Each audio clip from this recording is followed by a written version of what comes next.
black hole, cold, lost and upside down. Faces rolling past me, all my memories rolling vastly. Cold, lost beneath the ground. All done by my own hand, I allow my feelings to become sand. Oh, if you're gonna cut me down, better do it quickly now. You can cut me down, but I won't stay for long. I'll grow back again. Oh yeah, my roots are strong.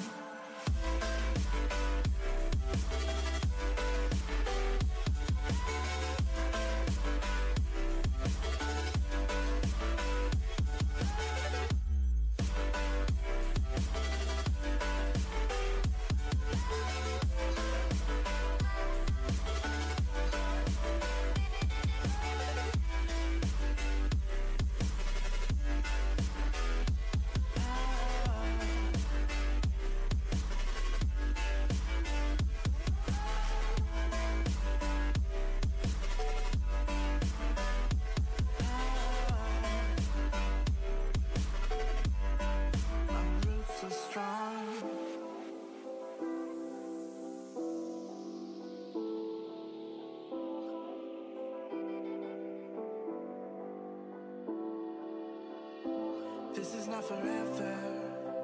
Folks changing like the weather. Cold, wet, and all around. Toxic people being severed, like leaves falling in September. Cold, wet, and on the ground. You can cut me down, but I won't stay for long. I'll grow back again. Oh yeah, my roots are strong.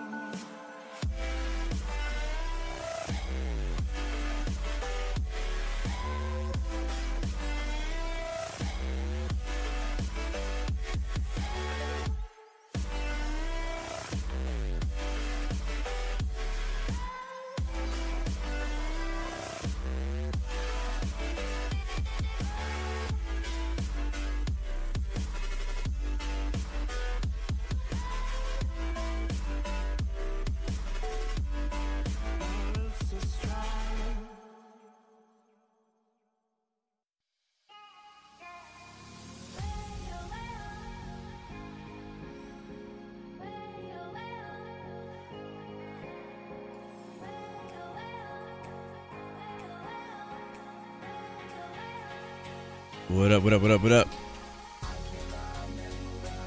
What is going on, guys? Guess who's back? Hey. Extreme Plays, good to see you, man. Common Rights, Serena. Justin, welcome to the stream. Pablo. Andrew, Boston. Rob Zones. Oscar. Leon, good to see you, man. Sean NG, welcome to the stream. It's A's, welcome to the stream. Carter, welcome, my friend. Common Rights, what's up, bro? Kid MC Gaming, welcome to the stream. IFR, welcome to the stream. Aviation Jaden. Yasu. Delta 8960, welcome back again. The man 10 Jordan. Rankin Empty 1216, Sid Hard 95. And it looks like today's VIP is gonna be Justin, I believe. Let's see. Let me make sure. Yeah, actually we got 3. I'm gonna go ahead and call about 4 people. You guys were here before I started. I started a little late. Justin, Leon, Sid Hard 95, MT126, MT1216, Jordan Rankin, and the man 10. Shout out to you guys for being today's stream VIPs, being the first to talk in the chat. Appreciate you guys. Good morning, Tim. Good to see you, man. What's up, Gilbert? Alexander Ortega, welcome, welcome. Boston Harris, Javion Johnson, welcome. Joel Price, Ryan Todd, Jacob, what's going on? Good morning. Bon dia, buenos dias.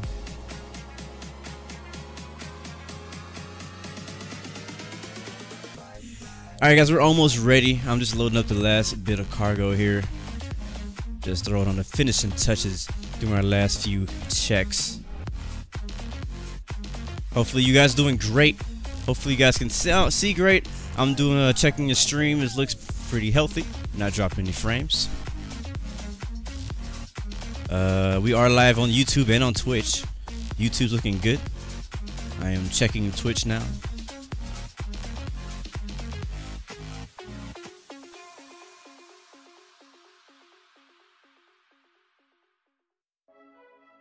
Yep, Twitch looking good too. Alright, cool. I think I've gone through all my checks for my stream. So, you guys ready to get started? I don't know if you guys are ready. I mean, I got all the cargo in here. I don't really have room for people. But if you guys are ready, I actually need some escorts for this flight. So if you want to load up at Baku in a fighter, that'd be super dope. Or you could choose to also, you know, bring some extra cargo down with us, so you can fly C-130, like you can see on the screen right there. So it's up to you, your choice. Either you can fly C-130 with us, or you can hop in a fighter and help escort us to where we're headed to. So if you guys are ready, without further ado, I think it's about time to get started. What do you think?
And I've been talking this whole time, and I was on mute.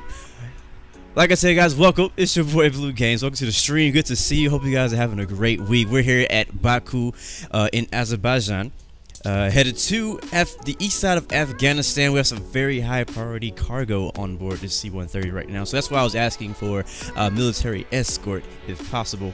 But again, you can also choose to fly a C-130 yourself. It's up to you. I don't tell you what to do. But today, yes, IFATC is in this region. We'll be flying over the Caspian Sea, over, I believe, Turkmenistan, a bunch of different stands, all the way to Afghanistan. So it's very interesting. Winds are pointing in that direction. We're originally going to fly the other way, but I'd rather fly that way. I think flight time should be around probably like 2 hours or so. That's what I'm expecting. We'll be cruising at flight level 240. So let's go ahead and hop on here, and we actually need to copy our flight planner's flight plan. He's probably on the runway, knowing him.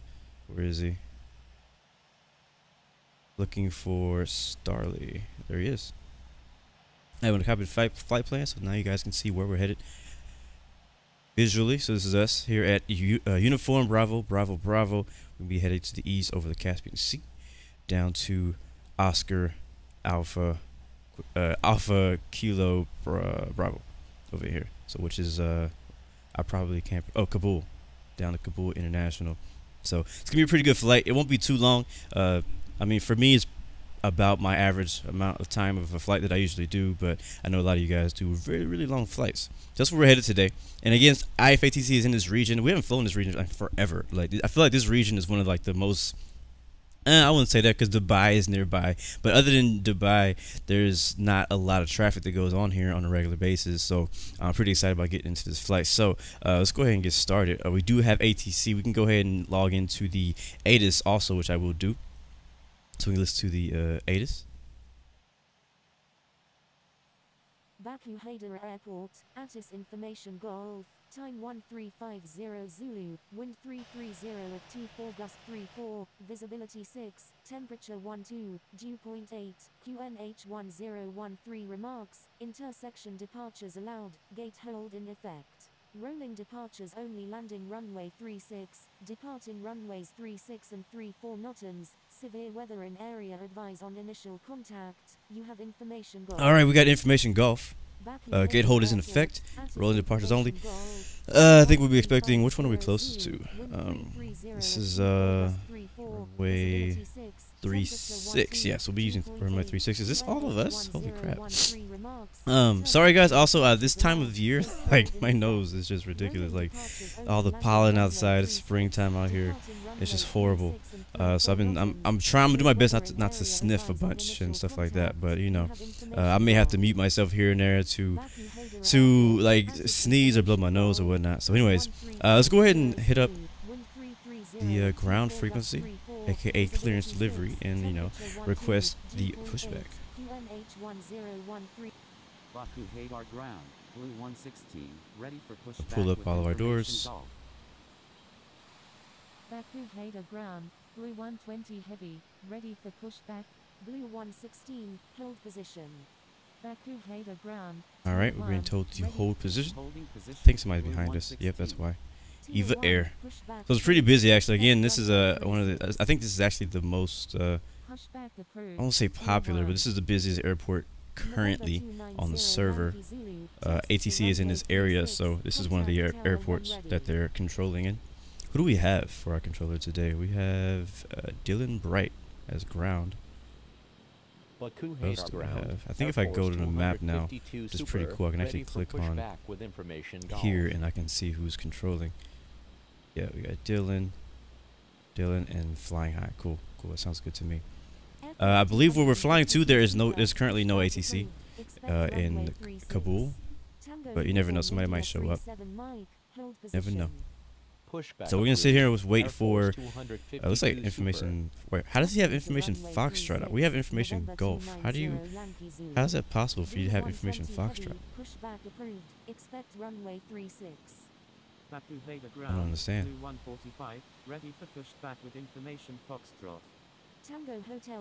Yeah, so the runway is right there, so it might be a while. I don't know how long it's going to be until we're able to push back, because people are going to continue to be behind us as long as that line keeps adding up and adding up. November 271 Sierra Mike, pushback approved, expect runway 36. Pushback approved, November 271 Sierra Mike. Etihad 012209, pushback approved, expect runway 3. Did I say 240? I meant to say 25 or 23. I'm probably going to do 25. I'm pretty heavy today, but I'm not overweight. We're under max takeoff, but we're like just under max takeoff weight. Can't remember how many thousand pounds. Yeah, man, this freaking pollen's been killing me, man. Yeah, we don't get snow, we get pollen. Pollen storms. No, not really, but like my car right now is pretty much yellow. Like the whole car is covered in yellow. Go to the tower view while we're waiting. Does this thing push back? I can't remember. We don't put. This thing doesn't push back. I forgot about that. So I'm going to have to start the engines up here, and we'll have to turn around. Yeah, because this thing doesn't push back. I forgot about that. Alright, cool. So we'll start the engines up. Let's go to my engine view. We'll start with the engine all the way to the right.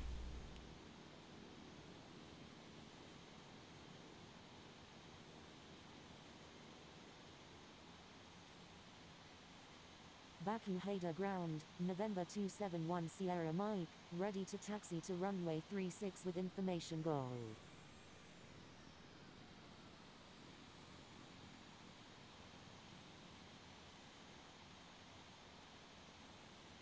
November 271 Sierra Mike, pushback approved, expect runway 36. Pushback approved, November 271 Sierra Mike.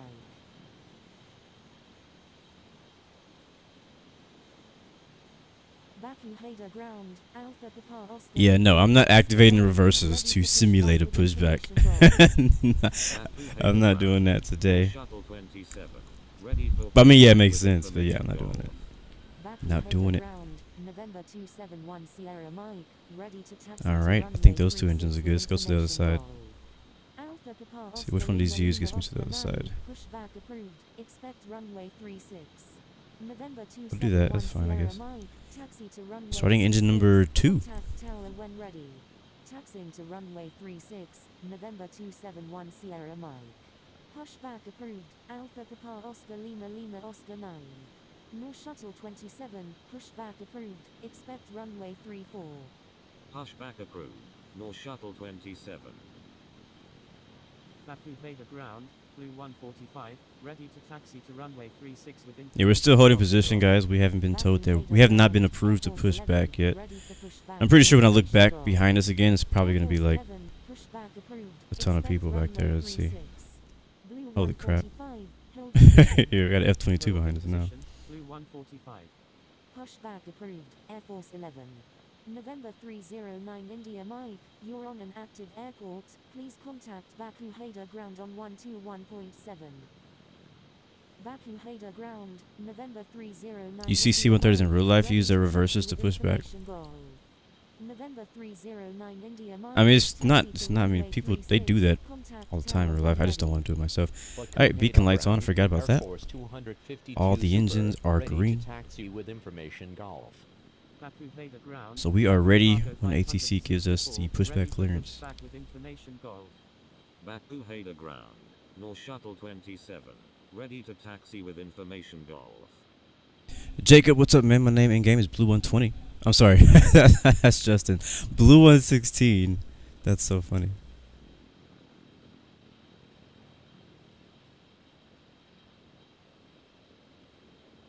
Baku Hader ground, Air Force 11, ready to taxi with information golf. Baku Hader ground, Delta 1970, ready for pushback with information golf. And Jacob, you must be new here if you don't know what my in-game name is. My in-game name is always the same. I've never changed. I've never changed it since I think I've been streaming. I've never used a different call sign except for that one time we had that top secret mission when we all had secret call signs. Other than that, I've always been Blue 116. Air Force 252 Super. German cargo 564, pushback approved. Expect runway 36. You know what? I said I wasn't gonna do it, but I think we're gonna have to do it because I mean I could like go forward and turn around, but I think I'm just gonna use the reversers. That's so funny. I said I wasn't gonna do it, and now I'm saying I'm gonna use my reversers. Pushback approved. All right, we're still waiting for clearance to push back. North Shuttle we've 27. the last thing he told us was to hold. Ready to taxi with information golf.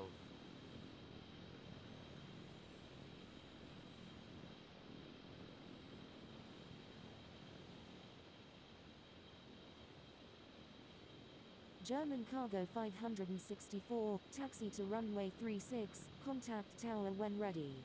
Taxiing to runway 36, German cargo 500. Yes, sir. We on expert server today, as usual. Sounds good, Justin. He's in the KC-10 for refueling. Next iRacing stream will be tomorrow.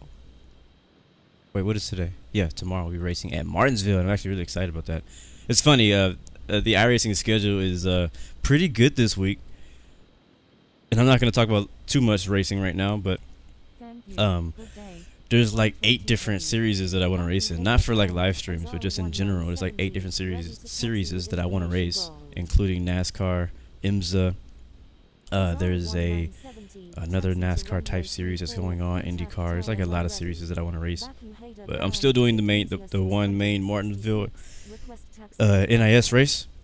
that's been my focus for the season. So I've already kind of worked on my setup and I've been practicing. So I don't know if I'm gonna say I'm ready. I want to kind of do like a practice race first. Hopefully I get to that today before I get out there and do that race tomorrow. But I'm excited. It's gonna be interesting. So if you, I know a lot of you guys who watch the channel for the aviation stuff like that are not all that interested in racing. But let me tell you, this race is one you might not want to miss. It's a real small track. We're gonna have probably about 37 cars on the track on a small little half-mile track, and it's gonna be a lot of wrecking probably.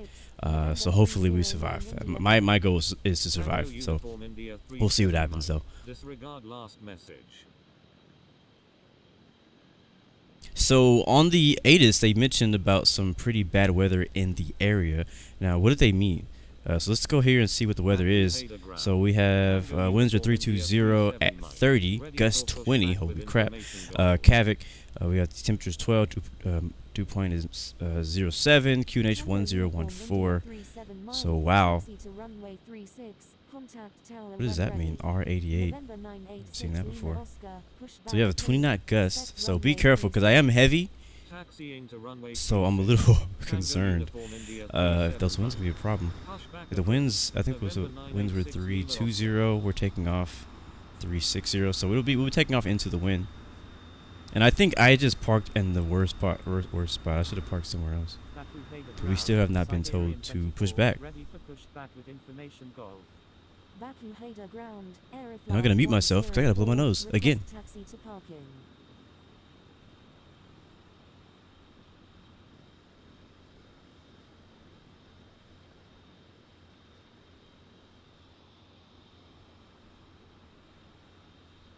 Alright, I'm back. What's up, Anthony Plays? Hey, E, what's up, bro? Good to see you. Ed Stroke, good to see you. It's going good. It's going good. We're just getting started. Trying to get started, by the way. Waiting to for pushback clearance. Don't believe I've gotten it yet. And I mean, there's nobody behind me. I kind of feel like I've been forgotten.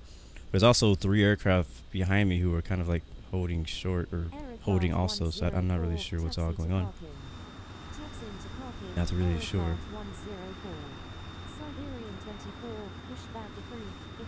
It's possible. It's like a bunch of us, so it's possible we could have been forgotten. We got somebody on final, Jordanian 458. 2 people on final. Taxiing to runway 36, November 986 Lima Oscar. See, quite a few F-22s. There's 2 over there on the taxiway and an F-14 right in front of me.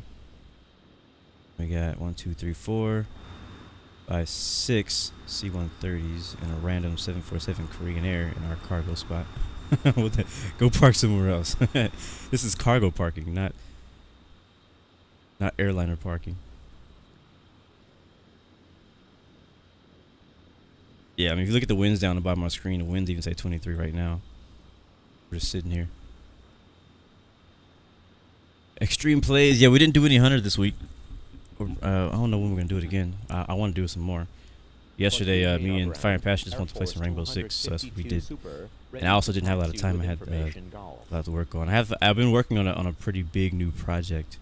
And I'll actually show you guys what that is later on. Maybe not today. I gotta find out when I'm gonna reveal that to you, because revealing this project is gonna reveal myself, like the rest of me. I don't know how to, like, the best way to say it, but revealing this project to you guys, which I will do. I'm looking forward to doing, because hopefully you guys, like it. It's not aviation related at all, but it's something else that I do a lot. It's another one of my passions that I've been working on, and I haven't really talked about it a lot in the streams. I've been kind of not keeping it a secret, but just not talking about it. Even though I've been working on it, it's a major part of my life. But I'm kind of waiting to kind of bring all that once I'm finished to reveal that to you another time. So. But I'm excited about telling you guys about that, but it'll be coming up pretty soon, maybe in the next week or so. Try me later. Good to see you. Haven't seen me for a while. I've been here. I've been streaming. Now, we didn't stream Monday. We streamed yesterday. And we'll be streaming for the rest of the week. Chris Scott, good to see you. Welcome back. Air Force 252 Super. Alright, Justin says winds are not good for takeoff. It's really hard to hold center line. Good to know. So sketchy takeoff. Be prepared for that, guys. Siberian 24, taxi to runway 34, contact Jacob, alright, cool. Thank you for waiting for me, man. Taxiing to runway 34, Siberian 24. Alexander, first of all, don't call me boy. Second of all, yes, you can join me. And we, if you look in the description, you'll know where we are.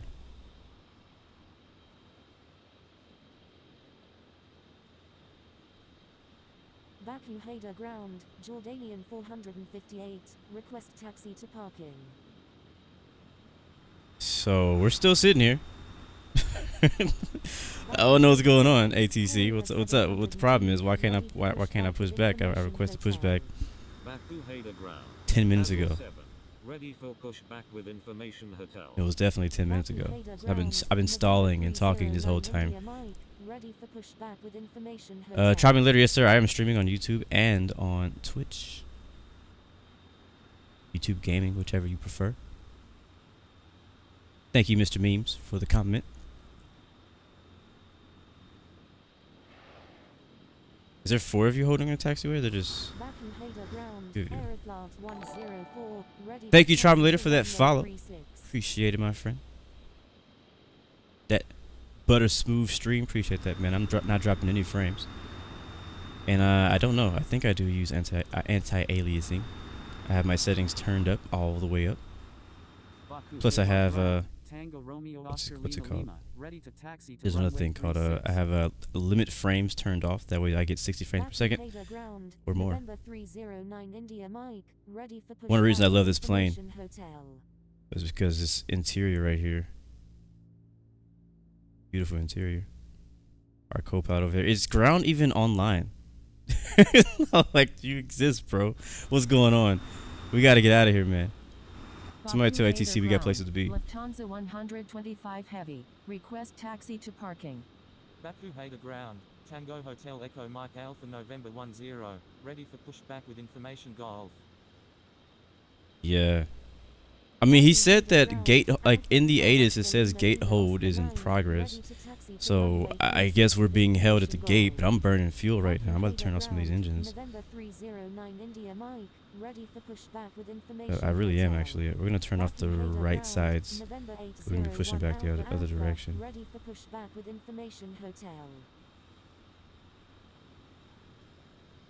Actually, that wouldn't be smart. Let's leave on the middle one. Turn off that one. And the reason I'm doing that is because I don't think this matters on what the heck. There's a 767 or whatever the heck that is. No, it's an A3 something. There's a plane taxiing through all of my C-130s. He must have been back there waiting and he got tired of waiting. Anyways, I want to do this because, like, usually, like, you wouldn't want because there's a certain amount of fuel in each wing and you wouldn't want them to be unbalanced. So what, like, for real, what's really going on right now? Baku Haida ground, November 554 Alpha November, ready for pushback with information hotel. Like, they don't like you to duplicate messages, but in situations like this is why people get ghosted, because they're like, hey, I've been sitting here for 15 minutes now and I have not heard a single thing from you. I mean, you could at least do a message saying, you know, hey, delays are in progress. Like, that would make me feel better right now if he said, you know, expect delays. And I'm like, okay, well, I'm being delayed. I'm expecting it. I'm okay with that because he said it. But because I asked him to push back, he has not said a thing since then. Well, he said, hold position. I've been holding position. He hasn't said anything since then. There's plenty of space behind me. Now, I know that there's probably something going on that I can't see because, you know, he's ATC. He sees a bigger picture of things. But still, you know what I'm saying? Like, keep me updated. I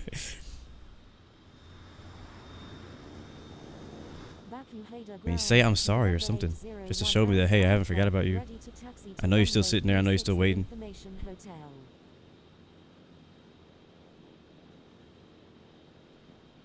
So they're giving clearance to everyone but me? Alright, I'm gonna do it. Let's see. Blue 116, ready for pushback with information Golf. He better not, like, instantly give me pushback clearance. I'm like, you seriously? I have to duplicate my message just for you to say anything. Baku Haida ground, November 309 India Mike, Ready for pushback with information hotel. Yeah. Go ahead, guys. If you gotta make some breakfast November 554 for the flight, I think we have about a Alpha 2-hour flight Ready for today. pushback with information hotel. Quantum 33 pushback Now been approved. delayed, but Expect it is what runway it is. 36. November You have to always 801 expect some type of delay when you're in Alpha, busy pushback airspace. approved. Expect runway 36. Blue 116. Oh, pushback has been approved. I wish I had some kind of fireworks show to go off right now. Pushback approved. Blue 116. I really need to upgrade my effects and stuff. So I would have loved to add. How do I do reversers?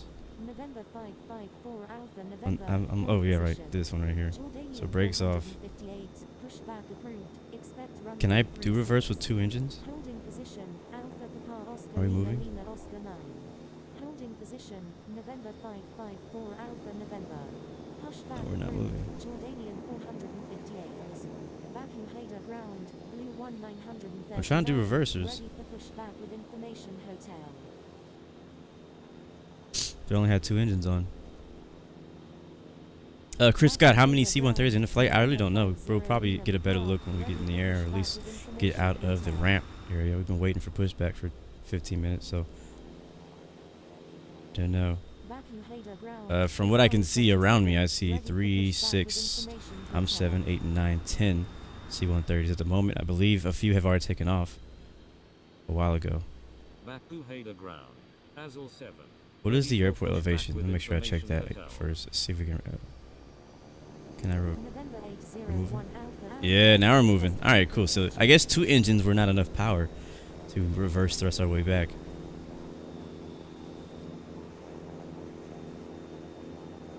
November 8 All right, expecting runway 36. That's gonna be on our left wing over there. Change frequency. Be careful, guys, as you push back that you don't actually hit anyone. So I'm gonna turn here. Not. Baku Haida ground. November 1 Delta Whiskey. Ready for pushback with information. Okay, are we not gonna turn? Do you not want to turn for me? Quantum 33, ready to Oh, taxi ground just went with offline. information hotel. Baku Haida ground. Yeah, this thing is not turning. 007, Like, is there a nose wheel steering button that I don't know about? hotel. Holding position. November 50 Lima Papa. Baku Haida Unicum. November 986 Lima Oscar is taking off runway. Spoiler, Starley's already in 30% into the flight. Baku Haida Unicum. I'm like, do I need to shut off my right side engines to get this thing to turn Runway right? 36. We're just gonna turn around. Baku Haida Unicum. Quantum Alright, ground is 33, offline, so taxi we're to runway 36. on our own now. Baku Haida Go ground. forward. Kilo Alpha Mike 786 Maybe I'm just really heavy. Ready for pushback with information hotel. Baku Haida ground. How much Gazal throttle do I need to 27, put in? ready Okay, for there we go. pushback with information hotel. Pushback approved. November 309 India Mike. Baku Haida ground. This Azul is 7. Ready for pushback with information interesting. hotel. Every time I fly like a big heavy plane, I always have a lot of trouble taxiing. Like when I fly the A380, I'm just like a mess, like all in the grass. I'm like, turn, man. Saudia 007, ready for Alright, it's pushback turning. with information hotel. What we need a, like, if I could turn like my left gear brakes on just to help it turn around, you know, like they do in real life. Ground, November 1 Delta Whiskey. There we go, guys. All right, we're headed to the runway now. Hotel. Baku He gave us Haida pushback clearance, but he has November not Alpha 936 gave us Flight taxi 2, clearance. So what I'm gonna ready do for pushback with information is hotel. F14 gets out of the way, as I'm actually gonna hold short right there of Approved. Expect taxiway. I think it's Charlie. Pushback approved. Saudia 007. Man, I don't know if we're gonna get this thing off the ground today. Pushback approved. Like, if it's this hard to taxi, how hard is it gonna be for me to take off? November Alpha 936. So I'm actually not taxiing to the runway, but all I'm doing is I'm actually lining myself up for the taxiway. And then I'm gonna request taxi to the runway. Pushback approved. Expect runway 36. Oh, great. I got stuck again. Pushback approved. I lost my momentum. Up, ground is offline again. Never mind. I guess we're gonna taxi all the way to the runway. November I don't know what's going on there. I don't know if they're Alpha having 936 connection Flight 2. issues or what, but we were having some issues with our ATC today. Ready to taxi with information Golf. Alright, so we can fly behind this. I think it's Aeroflot. What is that, guys? Is that an 83 something? Speed at 187, ready for pushback. Baku Haida ground, November 309 India Mike, ready to taxi with information hotel. Baku Haidar Unicom. Azul 102 is on. Thank you so much, guys, in the chat who are answering people's questions. I really appreciate that. Sometimes when I'm streaming, especially during like taxi and takeoff and a lot of certain times in the flight, I'm not able to like look at the chat all that much. Like right now, our ground is back on. Baku Hadar ground. See, I'm actually gonna switch to tower. Flight of 2, ready to taxi with information hotel. So we're already here. So I'm gonna switch to tower because tower may be more. Oh wait, there is no tower. What? What is going on? I don't understand. You for real right now? Is tower really offline? Yeah, we just have ground and approach, so tower is gone. Ready to taxi.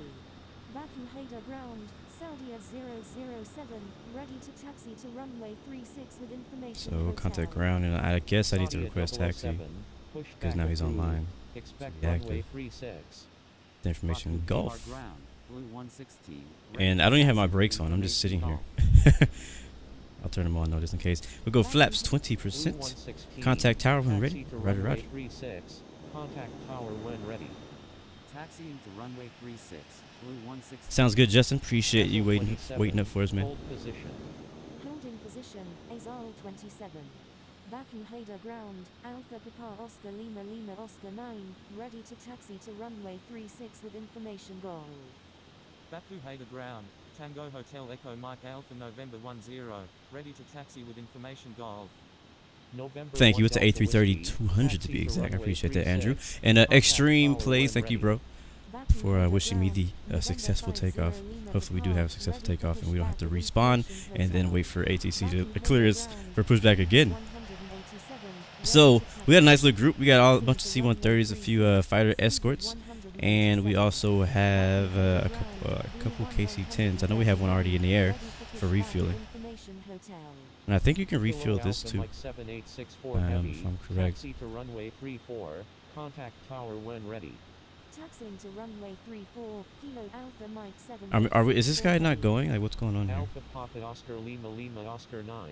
He Taxi already to told us that runway we could taxi. 36. This is the Contact same tower aircraft when that ready. taxied through all the rest of you earlier. Tango Hotel Echo Mike Alpha November 10. November 50 Lima Papa. Hold position. Holding position, November 50 Lima Papa. Pushback approved. So I'm gonna get up behind him. Who is that, by the way? Is he with us?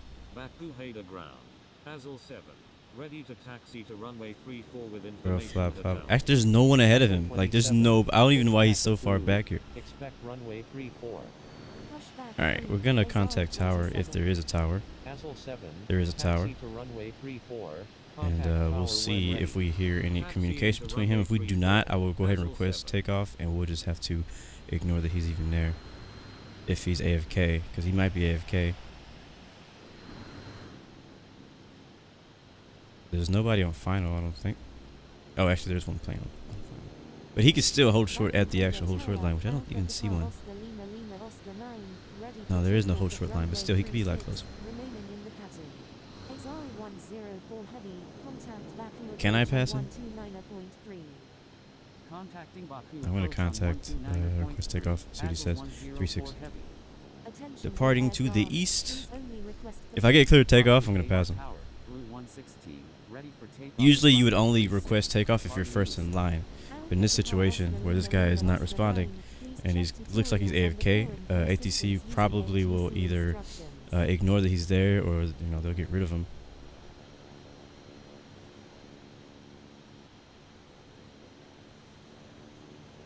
Saudia 007, frequency change approved. What's his Good name day. again? I'm trying to listen out for Frequency his change approved. calls. Saudia That's 007, Aeroflat. 116, Hold short runway hold 36. short to runway 36. Right? I don't really know what that Holding means short in this runway situation. 36, Blue I'm already holding 116. short, technically. There's a plane inbound though, so we gotta wait for him to land before we do anything anyways. 471, when able turn left and contact ground. Please expedite. Alright, there. I think that's him right there, right? final. Saudia 007? Is that Saudia him? 007, Oh no, he's Aeroflat requesting 104. departure to the south. Aeroflat Will 104. hold Oh, he's gone. Azal 471. And he's Saudia gone. 007, That's what I was waiting for. frequency change approved. Good day. Frequency change Alright, we're gonna hold short. approved. Saudia 007, good It's day. crazy. For me to move, I gotta go like freaking 309 60%. Blue 116, Alright, there we are. Line up and wait. runway 36. I think that's what he was Line waiting up for and wait, too. runway 36, But Blue his land 116. lights and strobe lights on. Stand by. Let's make sure we don't overshoot the runway. India Mike. This thing has a lot of momentum on it. Oh, there's a whole short line right there. try to get up there as fast as I can without going off the runway. I'm at 50% power, only going about 9 knots. Watching out for that. Ready for takeoff at runway 36, departing straight out. I think if I leave it around 50% would be okay. I'm not causing a traffic jam. The other guy ahead of me was causing a traffic jam. Go, go, go. I'm sorry guys, this thing is kind of, you know, kind of weird to taxi. Alright, he told us to line up and wait, so we're not clear to take off, we're only clear to line up and wait. I'm pretty sure we're gonna get the clear to go once we get on the runway here. There's nobody on the runway. I'm gonna need to use all the runway I can get here. Because I've been told that this departure is a little tricky. Come on, let's go, let's go, let's go. Turn that thing. You can do it, Fat Albert. Alright, clear for me to take off. Alright, calibrate. Cleared for takeoff. Runway 36. And full power. I'm going 100%. I don't care what you guys say.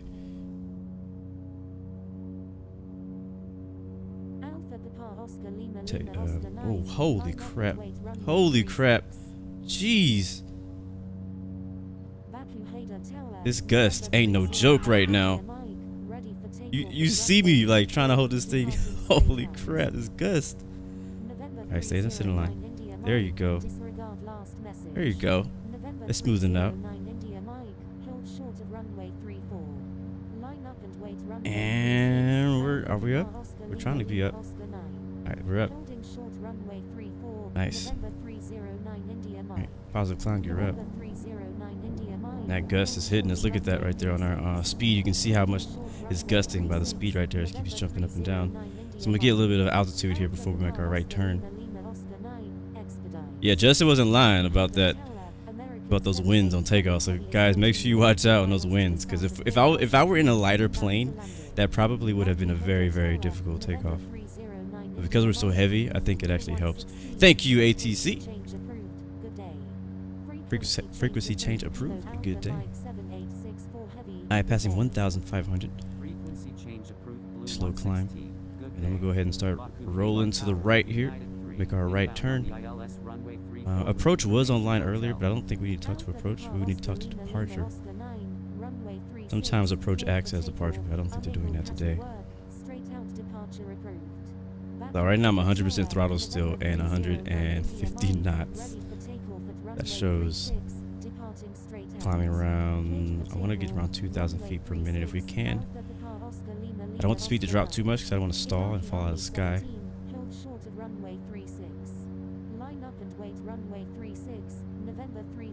Yes, 20 knots for takeoff is a lot of wind. Yes, that is for sure. Alright, I'm going to hit altitude, 12,000. We'll climb around 2,000 feet per minute. Alright, that's taken care of. And now we'll hit nav mode. That's going to go ahead and turn our plane. I'm actually going to bring that down because look how slow we're going. I'm going to go down to 1,000 for now. Just to be safe, I don't want to stall because we're getting really close to stalling. Really close to stalling. And it's still slowing down. So I'm going to come back. Like, we're going to go even. We're going to go level for a bit. Just to gain some speed. Go up the flaps. There it is. Here comes the stall. Alright, I'm gonna release that. Put the yoke down.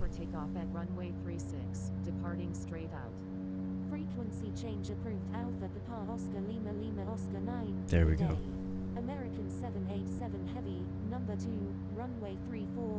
We are still literally so close to stalling. I have my yoke all the way down right now, and the airplane's still pitching up, and we're losing speed. This is not good. This is not good. This is not good. Holding short runway 36, Air Force 232 heavy. Blue 1939. Chris, I am good on fuel at the moment. Right now, I'm just trying to not stall. And we're just kind of stuck around 140 knots here. This climb has become a whole lot more difficult than I was expecting. Roger, make left, traffic runway 34. Roger, United 3. You see, we're pitched up about what, that 15, almost 15 degrees, Line up and wait. and we're runway not climbing. 34. You see that? Level 7. Sierra Hotel Uniform Tango And I have Tango 100% Lima power, Echo, so hold that's, short at runway we're 34. probably gonna stall. United 3, contact Baku approach on 129.3. Contacting Baku approach on 129er. What's up, Kai Heflin? You're finally grade 3. Well, welcome aboard, my friend. Short runway Welcome to 34, Expert Server. Sierra Hotel Uniform Yeah, and like I said, I'm Tango pushing the Tango yoke all the way forward, like as far forward as I can get it. Number 2, And this runway thing does 34, not clear to land. want to pitch down. Clear to But what I land. could do is I can Runway take this 34. trim out. Corporate 794. Yeah, there we go. I should have did that a whole lot sooner. Now we're gaining speed. So the issue was that I was yoking all the way down, pushing the yoke all the way down, but our trim was still trying to push the nose up. So what I want to do though is, I mean, we're only at what, about 4,000 feet, but I would rather level off here. Whoops. Gosh, just doing it again. I'd rather level off here. Runway 36, Iraqi Army 17. Let me, darn it. Corporate 794 is on final runway 34. Air Force 232 heavy. Let's see if it'll line let up me and do, wait, we'll runway see if the 36. aircraft will level itself off itself, or if it's gonna make me do it. For takeoff at runway 36, departing east. Line up and wait runway 36, Air Force 232 heavy. American So before we can even 787 think about heavy, climbing to our cruise, which is only 25,000 feet today, I gotta make sure the aircraft is not gonna stall out. So I got autopilot on to try to help us hold level, because I was really struggling with getting it to level. Even with pushing the yoke all the way forward, the aircraft did not want to go for it. I turned the trim to negative, and it still Ready was for pitching takeoff up on at us. Runway 34. Departing west. We're only at 5,000 feet above 5,000 feet MSL. And now the C-130 is a military aircraft, so you don't actually have to fly less than 250 knots because it's considered a military aircraft. But I'm going to lock it here at 241. American 787 heavy, go around, make left, traffic runway Just 34. because. Going around, American 787 heavy. Air Force 232 heavy, runway 34, cleared for takeoff. Cleared for takeoff, runway 34, Air Force 232 heavy. All right, cool. All right, now that's figured out. Let's go ahead and start slowly adding in altitude here to avoid stalling. So we'll climb to about 12,000, which is originally where I want to go.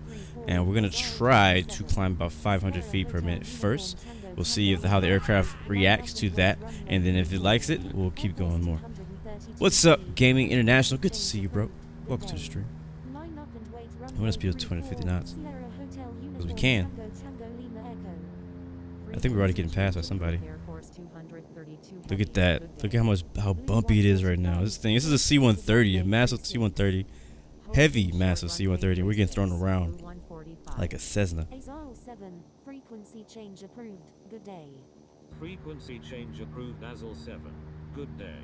American 787 heavy, contact Baku approach on 129. Alright, see you soon, Lab Rats. Good to see you. Thank you, man, for joining in with us. Catch you next time. Alright, so far so good. Let's see if we can add another 500 feet. 787 heavy.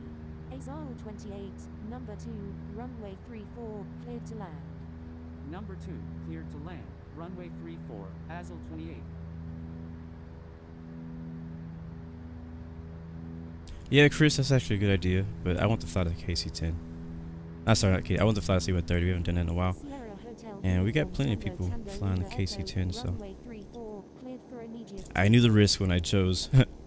I knew the risk when I chose to fly this. I actually didn't know the winds were going to be that crazy, though. I didn't know it was going to be that bad. So we're going to have a really slow climb today. But that's alright, because we got plenty of time to do it. Distance to destination is about 1,020. Right now, we're flying over the Caspian Sea. We're making a right turn at the Dillon waypoint. We're at 6,000. Our aircraft is maintaining 250 knots, which is good. So we're going to go and add another 500 feet to that and see if the aircraft is able to hold that 250 knots. If not, otherwise, it'd be cool if they added a IAS option.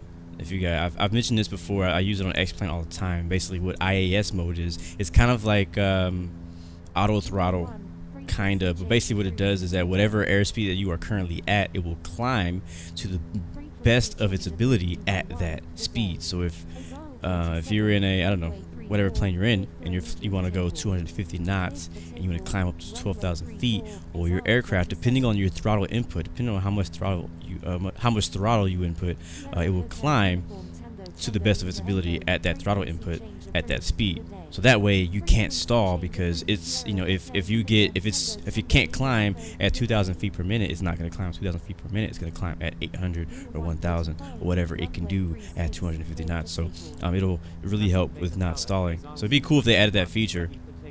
It's a very, very, very common thing in aviation and on other aircraft. I think almost every aircraft has it in real life. What's up, Gaming International? Good to see you, man. I think I already said hi to you, but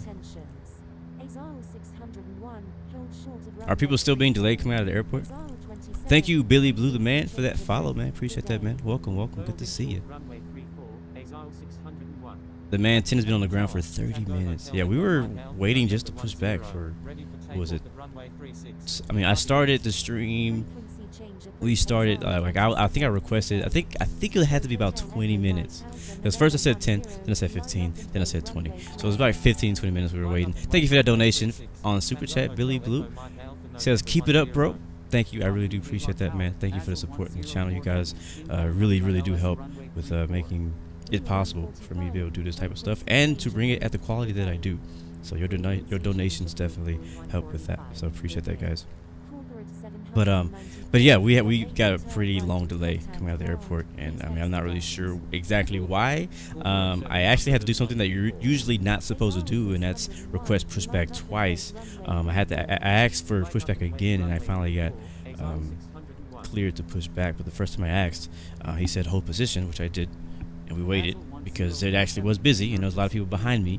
And the longer I waited, I was like, okay, maybe he forgot about us, you know. So I took a risk and went ahead and did it again. Like I said, usually you don't want to ask for pushback twice. If they haven't replied to you, it's probably for a good reason.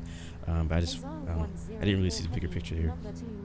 But when I asked the second time, he actually gave it to me almost instantly. So I think he really did forget about me, but I don't know. All right, we're going to speed up here if we can.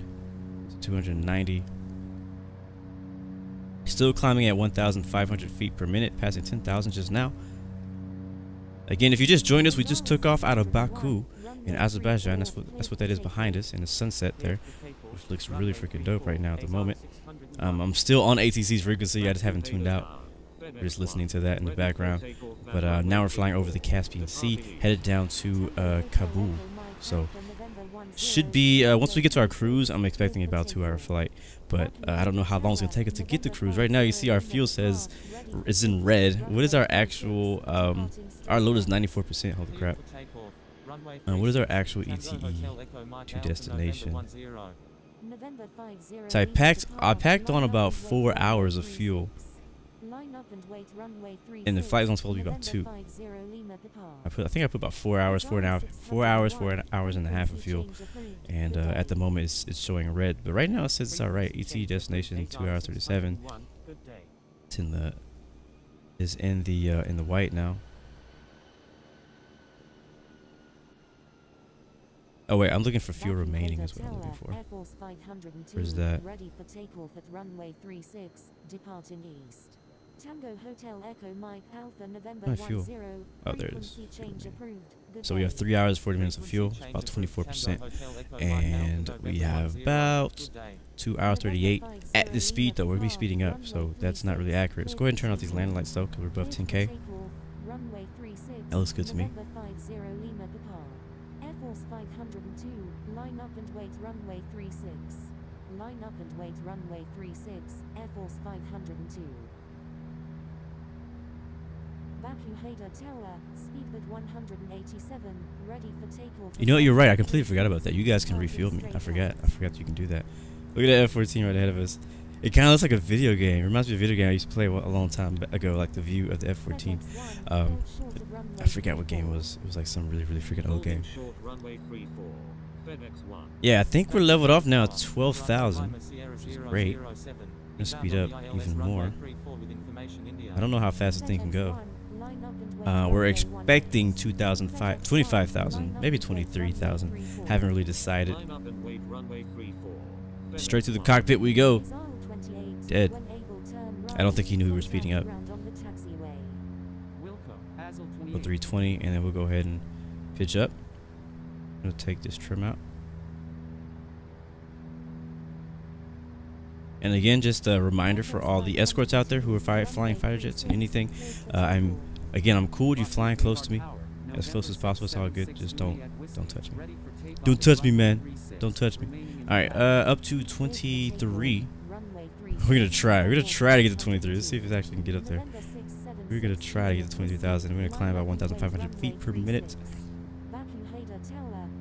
See what happens. You see our airspeed's dropping down now.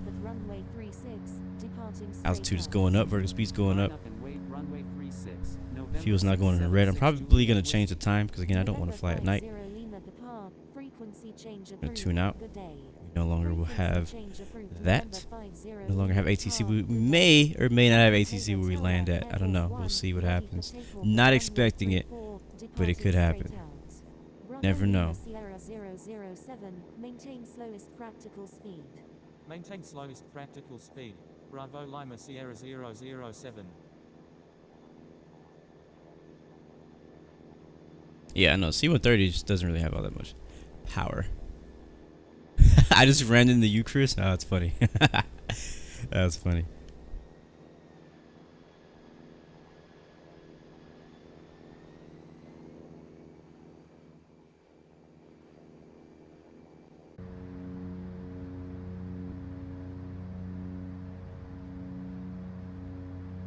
So after a quite lengthy delay on departure, which we don't usually have. Usually we have delays on arrival, like landing somewhere. We usually get delays because we're getting a lot of vectors and stuff on approach. But it's been a while since I've had what am I stuttering today? My gosh. It's been a while since we've had a delay on the ground. But again, like I said, I'm not like blaming anyone for that situation. I'm just saying, expect it. You know, if you fly on expert server on a day where they're having ATC in a specific place and there's a lot of people there, expect delays. Even if they don't say, you know, expect delays, always expect delays because it can happen for sure. All right, plane's doing pretty good. We're at 310 knots, passing 15,000 just now. We should have a tailwind, which we do, 34 knots. I think the tailwind's going to get a bit stronger when we get to 23,000, so we chose that. 23 and 25.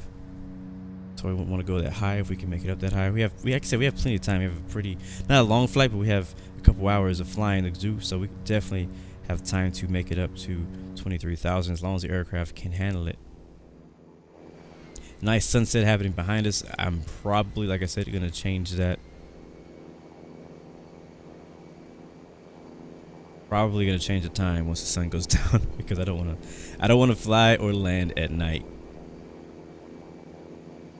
And the reason is because there's no like night lighting like on the ground for infinite flight yet. I mean, they have, like, you can see the moon and the stars, which is cool. That's about it. It also gets really dark on the stream. I don't want you guys to just be looking at a black screen for a couple hours. Yes, we also, the tracker is in the description if you guys want to track the flight. That is in the description. If you're watching on Twitch, go ahead and just request it, and I'll send that to Twitch also if you guys want it there.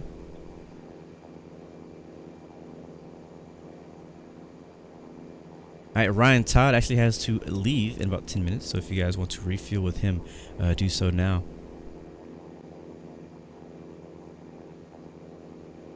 Man 10 finally just took off.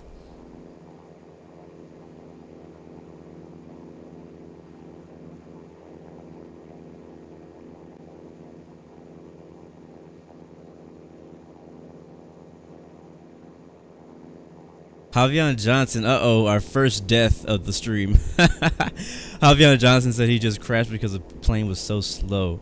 I'm pretty sure, I think you stalled and crashed, which was what almost happened to us.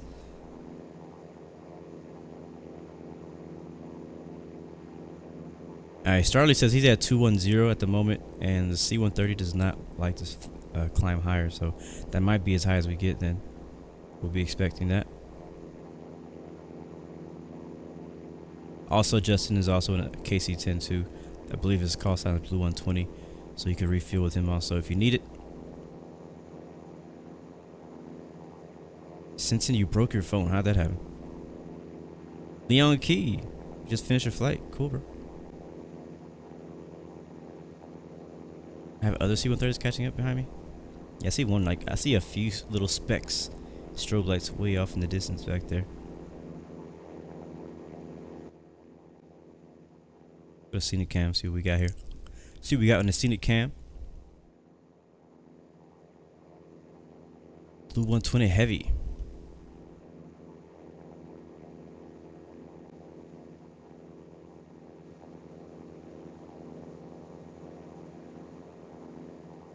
Honestly, looking at passing 19,000. Now let's go in the cockpit and check on things.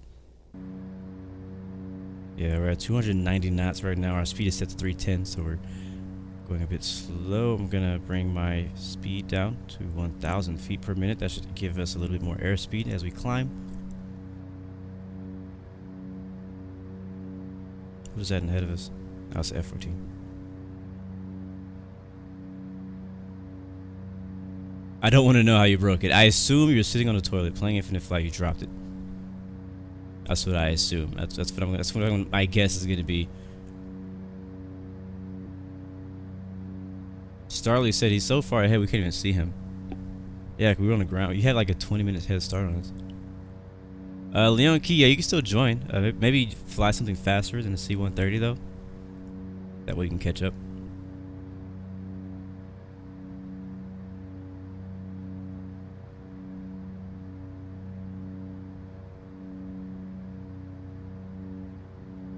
All right, here comes 21,000. I'm still gonna attempt to get to 23. See if we can get up there. Yeah, you can see the winds are getting a bit stronger. 42 knots, tailwind. And for you guys who just joined us, one more real quick update on what our flight plan is today. So we took off out of Baku, which is uniform Bravo Bravo Bravo, and we're attempting to climb up to flight level 230. As we head east right now over the Caspian Sea, over to Afghanistan and Kabul, which is Oscar Alpha Kilo Bravo. Yeah. There's ATC not very far from where we're going to be landing, but we're not headed there.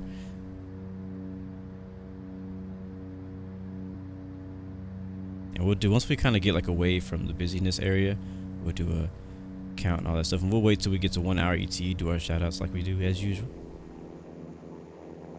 I kind of wish I could like pause the sun to just sit right there for the entire flight.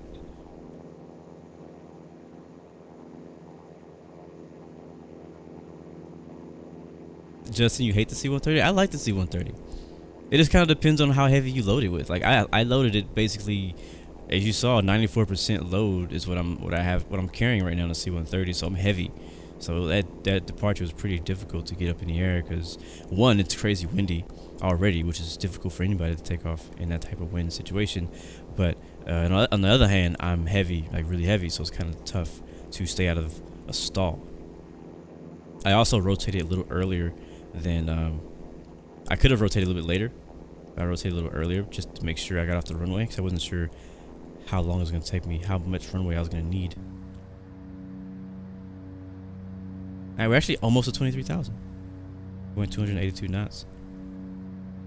So we'll level off at 230. Get our speed back under us. And then later on, if we decide to, we'll climb 2.5. I'll probably just stay here at 23,000. What's up, FR Ice Phoenix? Good to see you, man. Welcome back.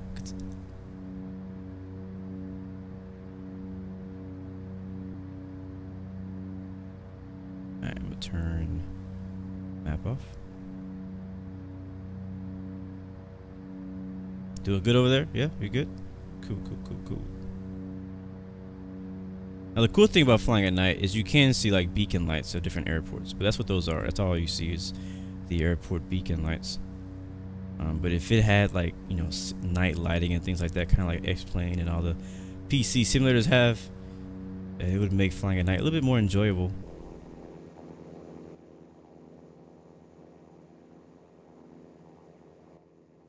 Boston Harris, welcome back, man. Good to see you.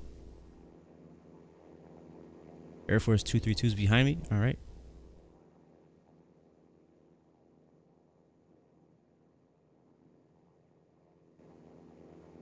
See you, Mr. Memes. See you next time, man.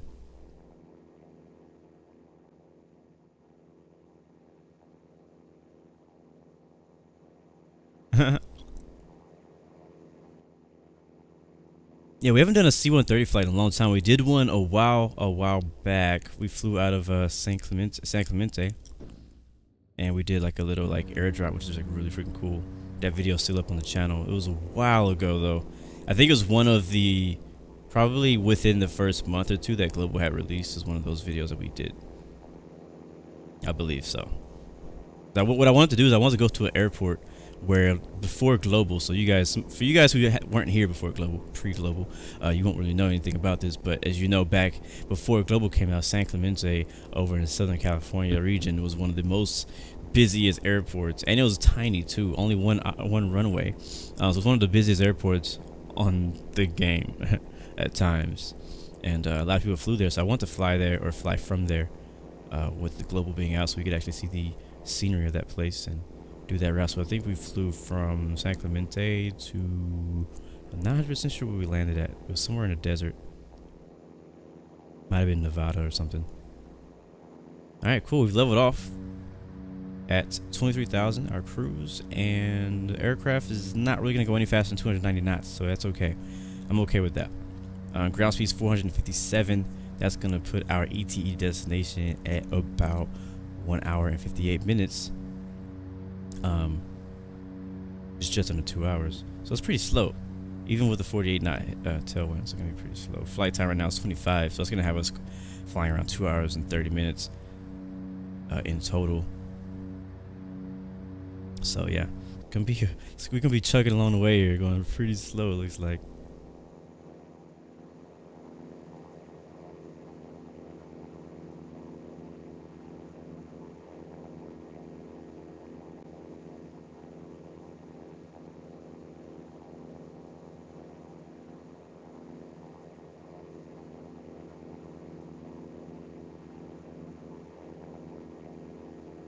Yeah, freaking San Clemente was crazy busy. Good times. It's always gonna be a part of the history of Infinite Flight, though. This is pretty cool. It's always gonna be in the history. It's how crazy busy, you know, places like San Clemente were, places like LAX, you know, mainly the free scenery places. I mean, the places like I think London was paid add-on back then, if I'm correct. I think it was. But it was busy there for people who paid, but for people who hadn't paid, it was not so busy. But LAX, San Clemente, San Diego, San Francisco, was that one? I think San Francisco was a pretty busy one too. But those places were all crazy busy. Palm Springs too. Well, Palm Springs didn't really get that crazy busy. Maybe on the weekends, but.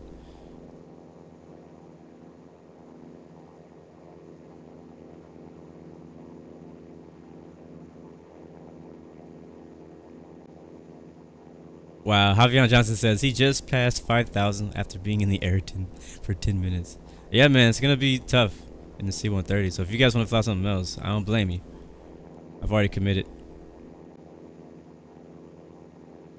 Yeah, it's true. Almost all the routes before Global were LAX to Palm Springs and San Diego to San Clemente, which were all like less than 15-minute flights, like extremely short flights.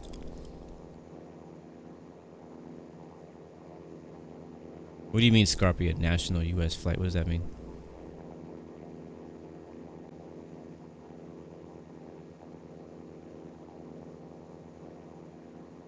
So back before Global, it was a lot tougher to gain XP and stuff, because you do a lot of flights you fly to San Clemente, turn around, fly back to San Diego, and then fly from San Diego to Palm Springs to Ontario, and then Ontario to LA, or you skip Ontario and go straight to LA, and all that will take maybe an hour, maybe.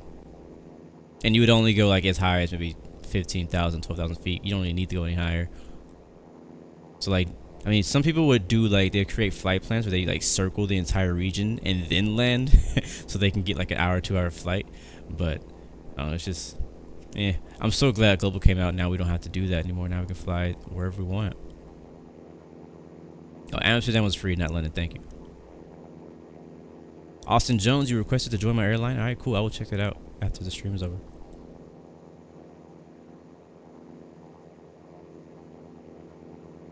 It's true. Los Angeles is busy in every flight sim, period. On Infinite Flight, obviously, of course, but also X-Plane is always busy at LAX, P3D, FSA. Well, I mean, they all kind of share the same network, but LAX is always crazy busy. You can always pretty much guarantee to get some ATC and guarantee to get some traffic when flying in the LA SoCal region. Yeah, so like with me, what I did though, and I mean, some of you guys who were there with me back then, I very often, if I was going to be ATC, I wouldn't do ATC, especially back then when I was on training server. Actually, I'm still on training server as far as ATC goes, but I wouldn't be ATC at LA because it was nuts. I wouldn't be ATC at K-San very often. Sometimes I would do ground at K-San, but I would rarely do ATC at San Diego, and I definitely wouldn't do it at San Clemente. But I would do ATC at places like Ontario. Like Palm Springs was one of the main airports that I do ATC for, because I liked it. I still like Palm Springs. I kind of see Palm Springs for me is like not my home airport, but like my base. I feel like that's my base. Like even on X-Plane, I do a lot of flights out of Palm Springs to different locations because I know that airport very well. I love the scenery around Palm Springs. I just love that area. It's just, I like it a lot. So I do a lot of flights and a lot of controlling in Palm Springs. So I feel like Palm Springs is my home base, even though I'm actually, my actual home airport is in Houston, Texas, which is pretty far, like 500 miles away. And I've never been to Palm Springs in real life either.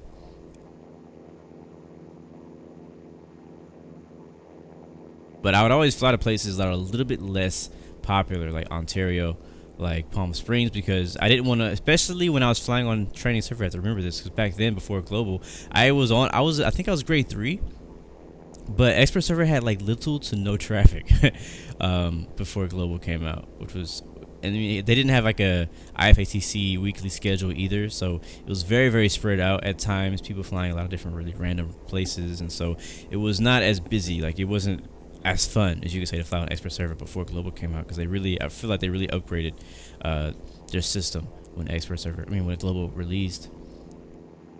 Yes sir, Austin Jones, this is on Expert server, and welcome back, Boston Harris. So yeah, I would always fly to places that are a little less popular, like, you know, Ontario, or what's it called, Palm Springs, or two of my favorite places to fly to in the SoCal region though. But I also really enjoyed flying in was it Singapore? I think one of my favorite pre-Global flights was in Singapore, because of route, because the airport was so far enough away in the region that you could actually get a good like 30-minute flight.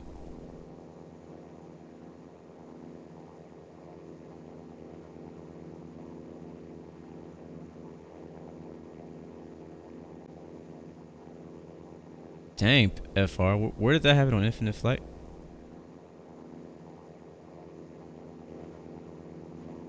Alright guys, it's time to change the time.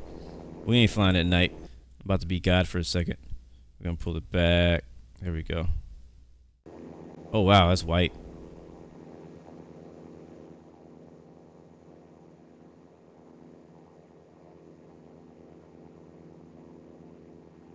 So if I get refilled in air, can I control? So I don't think I can't do fuel dump in this plane, can I? No, I can't. Can I control how much fuel I take? Because I am already pretty close to max landing weight. So if you refuel me to full, I won't have enough fuel to land. But as you can see right here, it's saying that I have 1 hour 51 minutes of fuel and 2 hours and 13 minutes of, wait, no, hold on.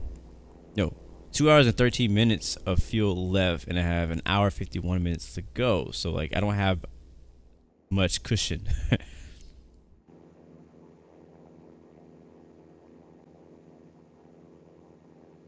Yeah, Singapore to Kuala Lumpur was one of my favorite flights to do before Global came out. I was hoping that they would have that region, man, when Global came out, but I was really, really disappointed to see that they didn't have Kuala Lumpur and Singapore.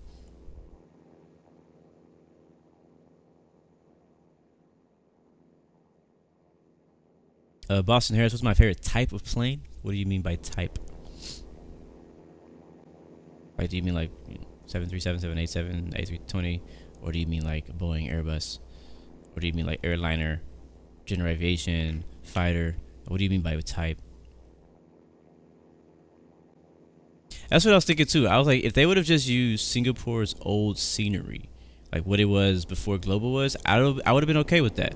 Like if they would have did that for all the regions where there's no HD scenery, I would also be okay with that because it's just auto JIT. But also you have to remember that they completely changed like the way that they do scenery. So I don't even think that they probably couldn't even use the scenery they had before Global to use it in areas that don't have HD scenery. So I assume that's why they didn't do it. But I feel like it would have been better. Because I would be more open to flying to places that don't have HD scenery if it had the pre-Global scenery. Yes, sir. My favorite aircraft is a 787, though.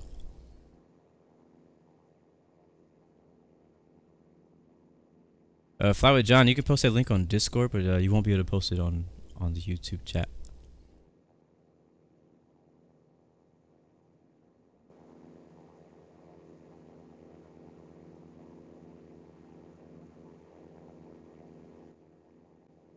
Chris Scott, you don't like flying at night either? Yeah, I don't really like it. I mean, when I don't, you know what? I don't mind. This is the thing about back to the subject about flying at night. I don't mind flying at night on Infinite Flight if I am not streaming or recording. If I'm streaming and recording, I don't like having videos where just like we're in darkness for 4 hours, 2 hours, however long the flight is. If we're doing a long haul, I might leave it. What's up, Clayton Flemings? Good to see you. Thank you for that subscription. Welcome to the Blue Arrow Royal family. But if I'm doing like a long haul, we start off at night like I've done before when we flew out of Japan and when we flew out of was it North Korea, South Korea, one of those. I'm okay with doing that because I feel like flying at night and being stuck in darkness for like 6 hours really makes you appreciate the sunrise on a long haul. And I'm pretty sure you guys can agree with me, like whenever you do long haul flights and you start off somewhere and it's like midnight and you land somewhere and it's like noon, like you really appreciate the sun rising because you've been in darkness for so long, especially if you're doing a flight where you're actually awake and you're not just sleeping through it. But when I'm doing flights of my own, I don't mind flying so much at night because I do actually like how the moon looks. I like how the stars look. I like how it looks above it, above the horizon, but I don't like how it looks on the ground. But when it comes to streams, again, I don't like doing it on streams unless it's a long haul. And it looks like there's a KC-10 ahead of us who may be refueling us.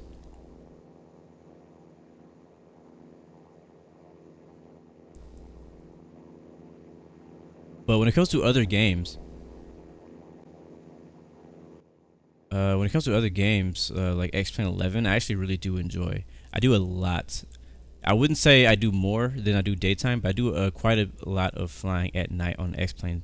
And the reason is because I usually fly with a real-world time, and the times that I fly is in the evening. And in the evening it gets dark pretty soon. So if I'm still flying from like 6 o'clock in the evening and I'm still going and I'm still like 10 o'clock, it's nighttime.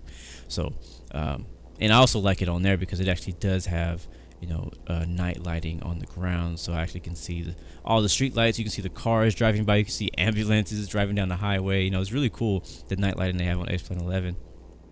So I really do enjoy flying it there, and the approaches are so cool too, especially when you fly into a pretty a high density city with a lot of lights around the airport, not just at the airport. It's really cool doing nighttime approaches on X-Plane. So I really do enjoy that on X-Plane. But it's still, even with streaming, it's pretty hard to see, so I don't do a ton. I've done like one stream, I think, where it was nighttime and it was a test, and people were already complaining, "Why are you flying at night? This is boring. There's nothing to look at." Like, whatever. Go do your own thing. Charlie, you're in school, but you're in free period. Cool, man.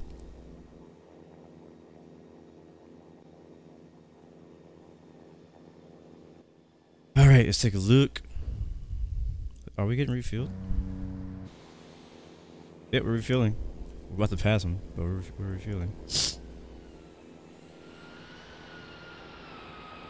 Somebody was asking, how do I think a C-130 gets refueled in real life? That's a great question. I really never really thought about it.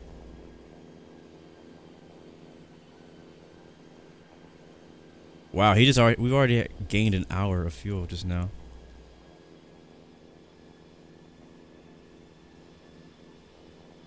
But, you know, one thing ooh, don't kill me though. Don't kill me. Don't kill me. Yeah, we're dead. He took us out. I don't know why you descended. I mean, the good thing for me to do would be to slow down, I guess, to align myself with the tanker. Man, look at the difference. Like before the KC-10 came out, like we thought the C-130 was big, but look how big that tanker is compared to the C-130. Like look at it. Like you could fit 2 C-130s. That's crazy. I've never actually compared the two together. I remember before the KC-10 came out, I was like, oh yeah, the C-130 is pretty big, right? But no, this is nothing compared to this thing. Look at how big this thing is.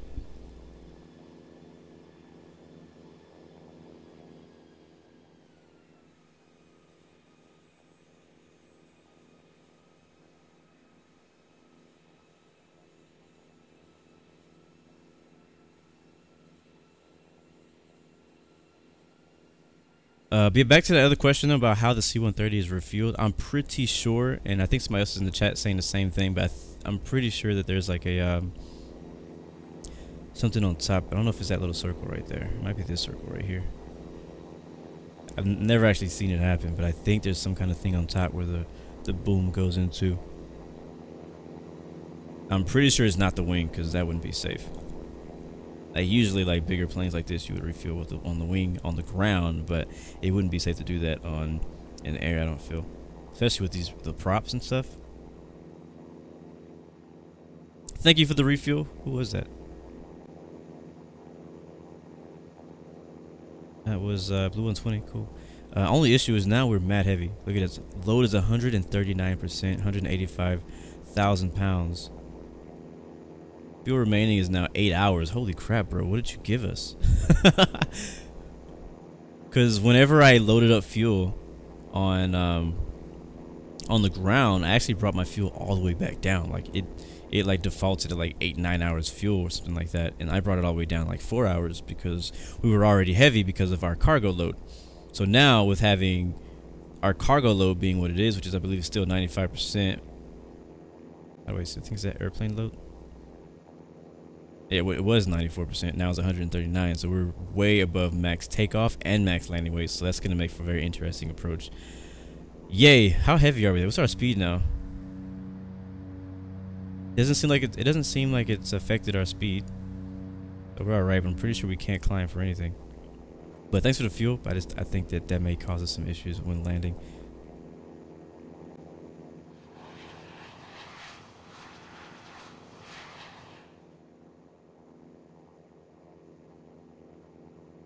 Andrew Cunningham, I don't know why. For whatever reason, Infinite Flight does not allow you to dump fuel in this aircraft. It makes no sense at all. Why you can't? I feel like fighters, they need to add the fuel dump option to fighters and to basically to all military aircraft. C-130, all of them should be able to fuel dump. Right now, currently, you can only dump fuel in the heavies, like 777, 787, A380, the big airliners, but you can't do them on any of the military planes. But you should be able to, because in real life they can. Monday Blues, we still have an hour and 47 minutes. I feel like it's going so slow. It said 2 hours like 5 minutes ago, or no, I should say 20 minutes ago.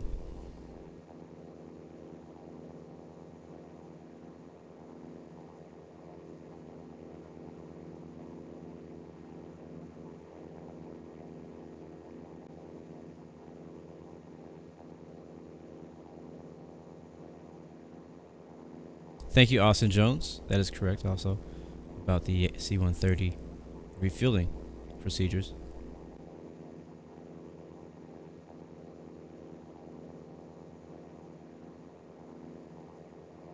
If I drop the gear and flaps, I'll burn more fuel. Well, that's a nice trick to know.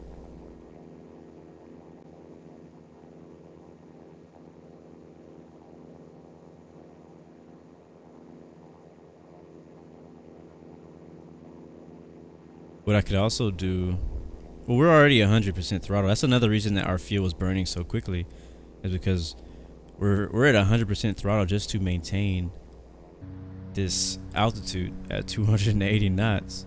So that's the main reason why we're burning fuel so quickly. Let's see, what is our fuel flow? That'll show us how much we're burning. 6,000 pounds per hour, 6,000 plus pounds per hour. So that's a lot. That's some heavy fuel flow right there. Airplane load 139%. Holy crap. Fuel remaining, we have 50,000 pounds on board, 77%. We could be flying for 8 hours. We have enough fuel to fly to freaking Australia. I'm just kidding. I don't know how far that is. At this pace, yeah, that won't be very far. We could probably fly to what's down here? India, China, Singapore. Probably could make it to Singapore with that much fuel. Is that an F-22 is a gear out? Yes, it is. It's F-14 with this gear out. Is that like a thing? I've been noticing a lot of people doing that, like putting their gear out and flying. Like, I don't know if that's like there's a reason for that. I don't see a purpose for that.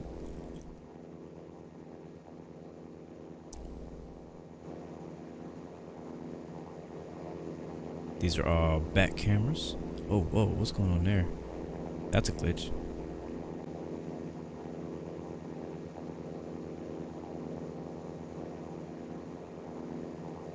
Boston Harris, have I tried Aerofly FS2? Yes, I have. I own it. I don't have it on my phone anymore, but I do. I have bought it in the past, and I was playing that before I started playing Infinite Flight.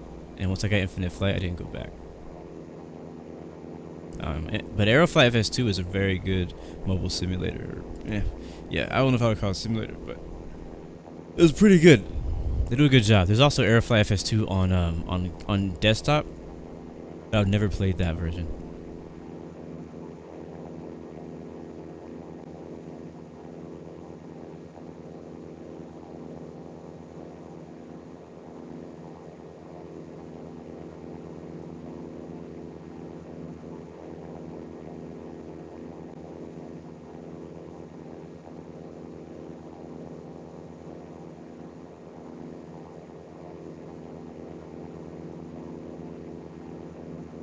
Yeah, in real life, if you put your gear down, you would definitely have a malfunction, depending on your speed and altitude.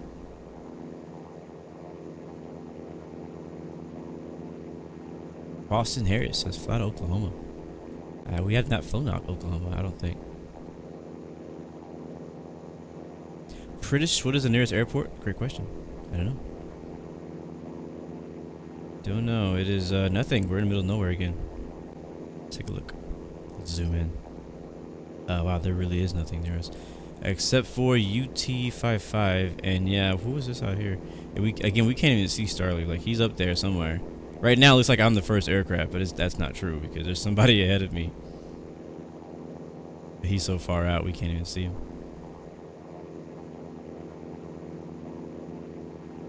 Can't even see him. We're pretty spread out today because of delays on the ground. But it looks like most everybody made it up in the air safely, except for Javion Johnson, who crashed on his first attempt.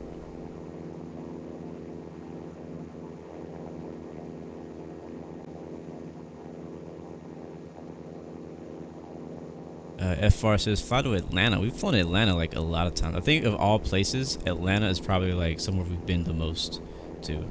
And on all flight sims, I've been there like twice on X-Plane. I think we did 2 streams there on X-Plane, and we've done like 2-3 streams flying in or out of Atlanta on Infinite Flight.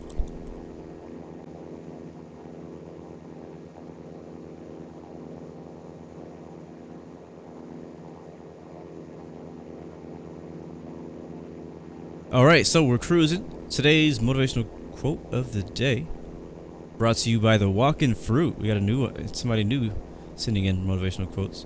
Grammar's still doing them, but Walking Fruit, I picked one from him today. It says, a comfort zone is a beautiful place, but nothing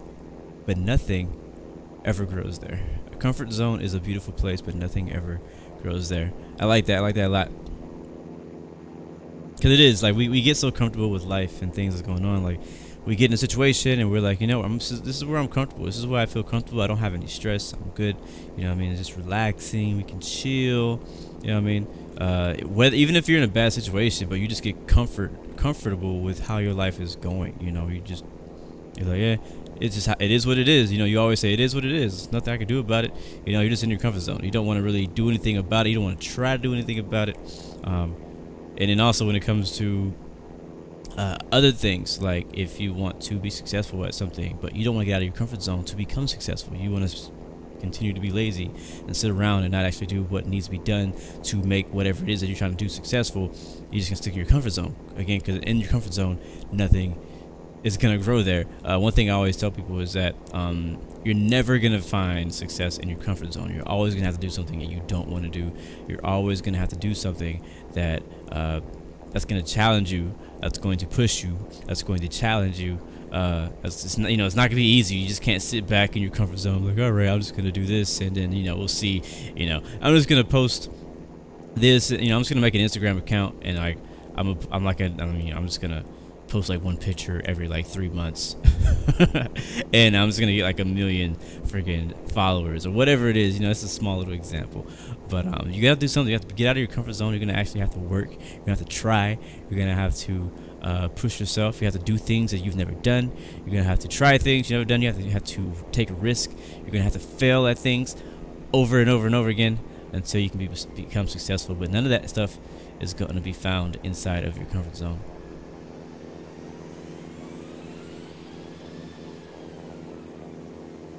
Javion Johnson says, I think I know why my plane is struggling. It's because I'm at 167% load. Yeah, that's why. That is why. You probably should have checked. Apparently we're refueling again. You probably should have checked. If you're flying C-130, you want to check and make sure that you are not above max takeoff weight before you take off, or you will die. There's a reason why there's a max takeoff weight. MTOW, M-T-O-W. That's what that means, max takeoff weight. And we're being refueled again. You want to make sure that that's not in the red before you take off, because if it's in the red, then you're going to first of all have struggle rotating, and when you finally do somehow rotate, you're probably going to stall because you're too heavy. I did that. I made that mistake a while back. It might have been even on a stream. I don't remember. I was trying to fly the 777 and I like maxed it out. I didn't even think about. This was like, I think right after Global when they first added the feature for like fuel dump and stuff like that. I wanted to add a lot of fuel so that I could, you know, dump it later on. And I took off. I tried to climb all the way up to my cruise altitude, which is like extremely high, like 38,000 feet or something like that. But I was too heavy.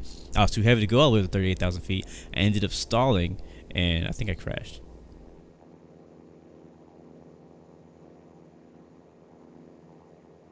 Yeah, I'm really heavy right now though, because we've been refueled a couple times. Sweden 1903 Roblox. We were headed to Kabul.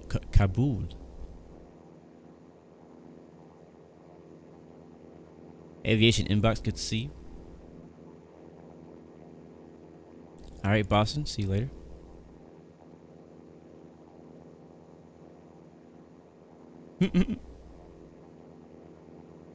FR, you have not been on a plane, you're scared of heights. Do you like flight simulators, or do you want to fly? Can you expand on what you're talking about? Thank you, Chris Scott. We will definitely enjoy the weather and the nice scenery.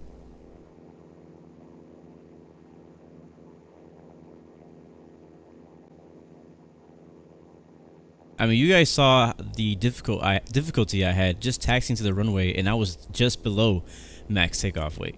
So I don't remember exactly what that was, but we were just below max takeoff weight. So I was light enough to take off and light enough to land. But for some reason, the C-130 didn't really show a max landing weight. It only showed a max takeoff weight. So just watch out for that for you guys whenever you do flights on any plane, not just the C-130s, but if you do any plane like maybe cargo or something heavy, just watch out for that. You don't want your load to be in the red, or you'll be in danger of stalling on climb out. So you like planes, but you've never been on a plane and you're scared of heights. I think you need to get on a plane and overcome that fear. Swiss 002, good to see you, man.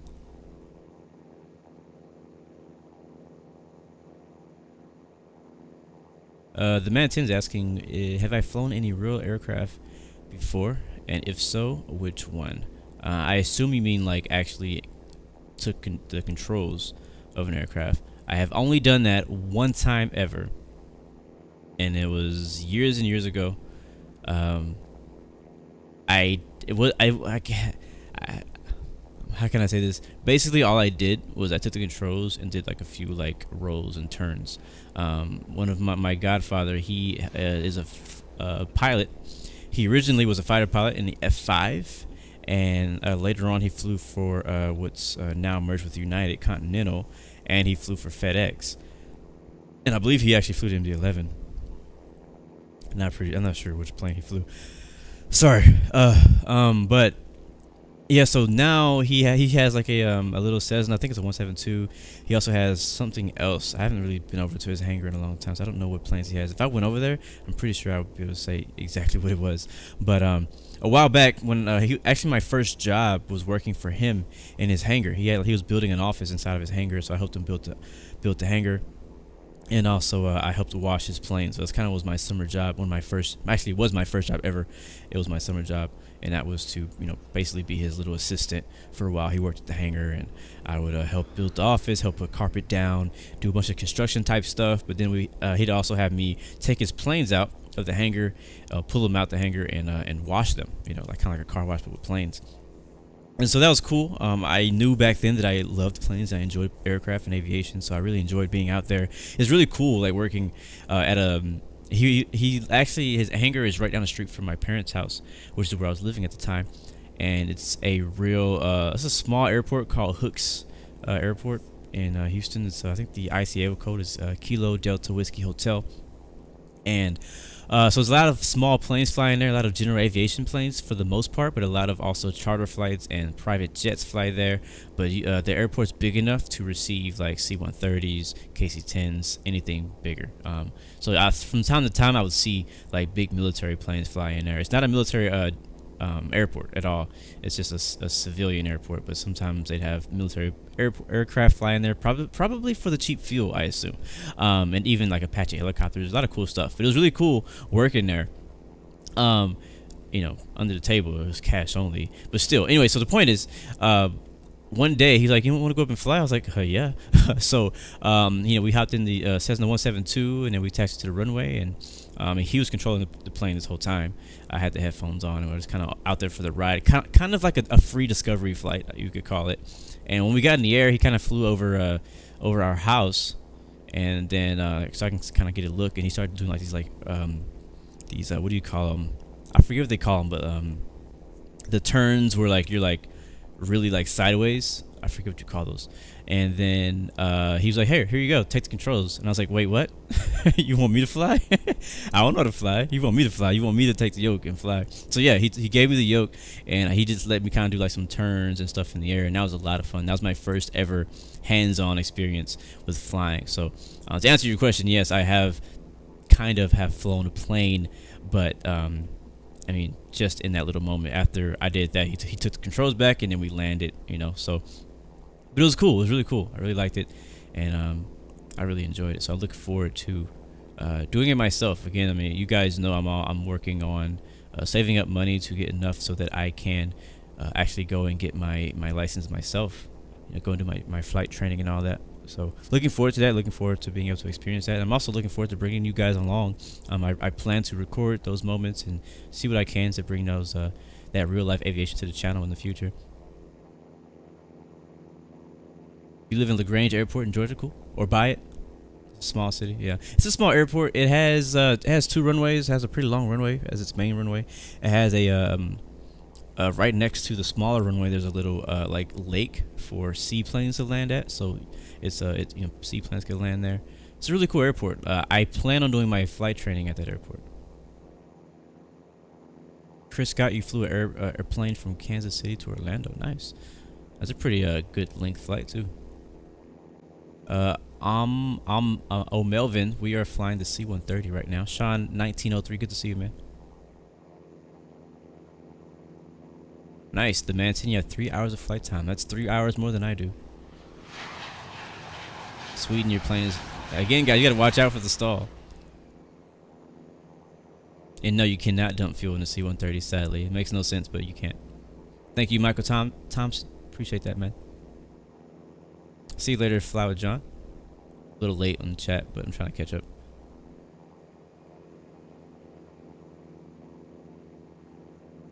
Have I flown to Le Mans, Sweden? I don't believe so, Michael. I don't think I've been there. Ah, cool. Yeah, so my godfather, he flew fighters, and I think it was the F5, and I don't know if he was the Air Force or which branch it was, but I actually didn't know that till later on. So it's kind of actually interesting that now I've learned how to fly the F5 on DCS World, which is a simulation, a fighter jet simulation, which we need to get into sometime soon. We haven't been doing any DCS World flights in a while. I've been really wrapped up in iRacing and X-Plane lately that I haven't really been playing DCS World. What's funny is when I fly DCS World, I neglect X-Plane. And when I fly X-Plane, I neglect DCS World. It's like, for some reason, I don't know why I don't just do both at the same time. Well, not at the same time, but like kind of like switch between the two.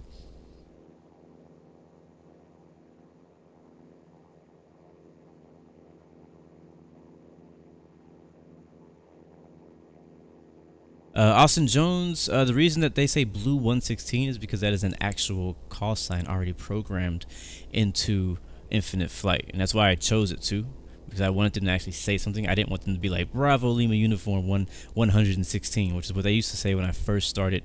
Because Blue 116 has always been my call sign since like X-Plane. So, but the problem is on Infinite Flight, if you just put in BLU 116, ATC is going to say it Bravo Lima Uniform 116, which was really annoying to me. So I went through all the call signs to find a better one, and I found that they had there's an airline already called Blue 1, and then I just added 16, so that's how it says Blue 116 for my call sign, and I prefer that over anything else. So I got lucky. But if you want them to say your call sign like Sky Angel, that's probably not going to happen because it's not pre-programmed in there. It'd be cool if they could actually say words and names, but I don't think that's working yet. Yeah, the scenery is awesome out here.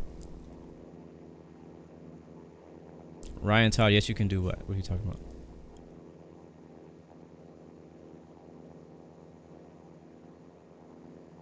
Cool. What's the F-15K? I know what the F-15 is, but what's the F-15K?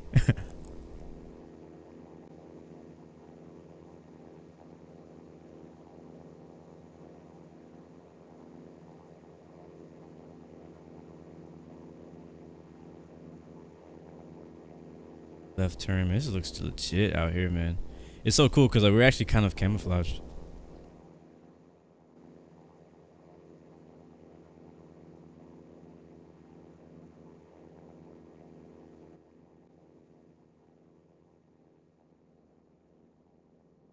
Okay, Ryan, cool. And yeah, that's true actually. Like, so like these some of the mods and people, they do have like the voice will actually say their names. Like you hear like Deer Crusher, like you can't use a Deer Crusher call sign because it's not gonna do it for you, but for him it does it. And a few other people, I can't remember who else, has like custom call signs that actually are being called by ATC, but mostly the mods and testers and people who are on staff with the developers and stuff like that. An upgraded version of an F-15. What's upgraded about it? I'm very curious. I fly the F-15 quite a lot on DCS World, and it's a pretty cool, really good airplane. Really good airplane. It's crazy. The F-15 has been around for a long time, and it's still very effective to this day. Even against like F-35s, F-22s, some of the most recent aircrafts. I think it's with a 4th gen. I think F-15 is a 4th gen fighter. You guys could correct me if I'm wrong, but I think it's 4th gen. I think, or either 3rd or 4th gen, and then the F-35, F-22s are another generation.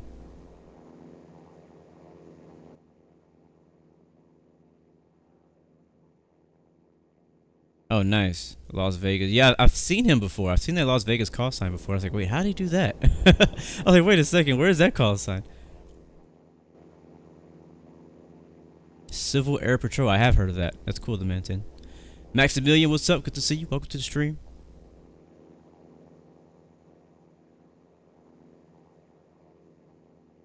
Yeah, flying with trolls is pretty annoying, especially for people who want to actually try to be somewhat realistic when they play Infinite Flight. That's why it's good to find a group of people who actually do want to be realistic also, so that you can fly with them and not have to worry about that. I'm telling, like, one thing I've realized with Infinite Flight, not just Infinite Flight, but a lot of games, is that you want to kind of find some kind of community to fit into, or not really fit in, but just to kind of fly with. So, because a lot of times these games are definitely a lot more fun with a friend, and that's why you see. Oh, I just got to see a new announcement by X-Plane on Steam saying there's a new airport for Aspen. Interesting. I have to go check that out. But it's that's why you see me flying, not flying, playing a lot of games with Fire and Passion, because it's always a lot more fun when you're able to play with friends. And me and Fire and Passion have been great friends for a long time, and we've been gaming for a long time. So when I started streaming, I was like, why would I stop, playing with them now?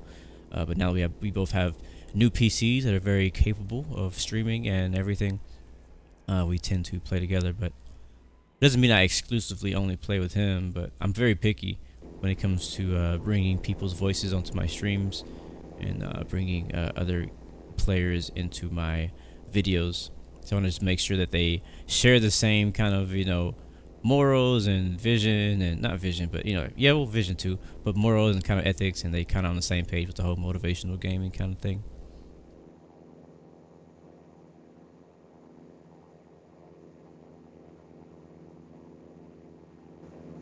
$12 ghosts? What the heck? How did he get 12 ghosts? Yeah, I've heard of that, the Man 10. I heard it's like a really cheap way. Where is that though? What country is that? Silver Air Patrol, you like a easier way to get a pilot license. Yeah, but yeah, I mean, like, I never stopped thinking about getting my pilot license. Like, matter of fact, like, now that I've finished this project, I mentioned earlier in the flight about a new project that I'm working on, and man, look at that, those mountains out there. It looks great. We should see more and more mountains the closer we get to our destination. It's kind of the reason I was flying out here. See the scenery out here. Where are we though? Can somebody tell me where we are? Let me go take a look at Live Flight. I haven't been really looking at Live Flight since we took off.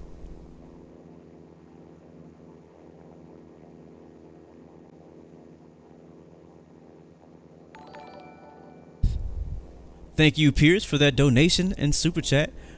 I really appreciate that, man. Huge thank you for that, boss.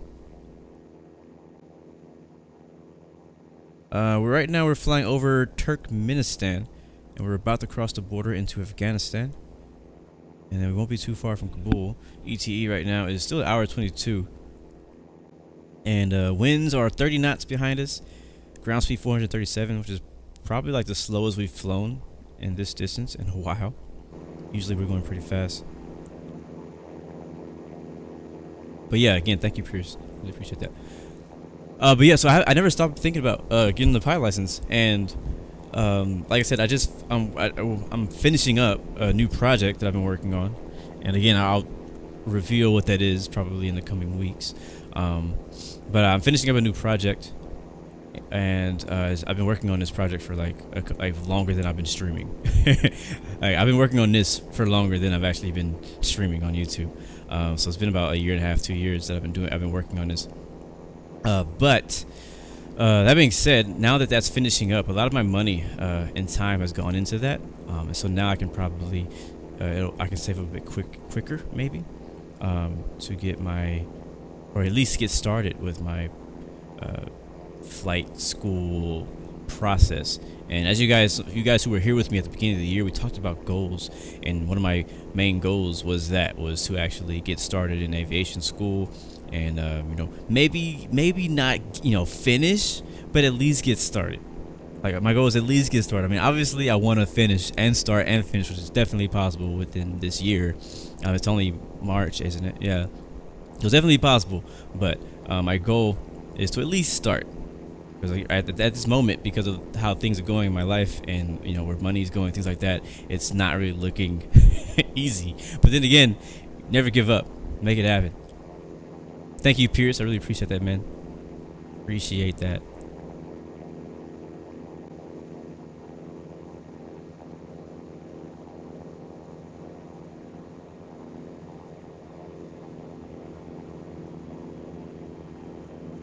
So is somebody just trolling you, Justin? Like, does somebody just not like you to be like doing that? Apparently they're diving into your aircraft on expert server. Like they must really hate you. Or they're just trolling you. Oh man, look at that. Oh my gosh, screenshot time. How did that happen? That's the cover right there. That's a thumbnail right there. I think I had that one had the stuff in it.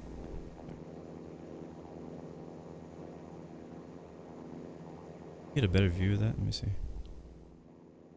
I don't know if you guys did this on purpose, but that's pretty cool. Man, my nose has been killing me this week. Oh my gosh, it's so annoying.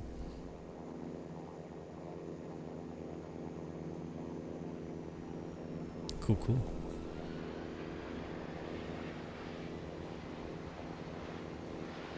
I'll get F-16, F-16 joining the mix.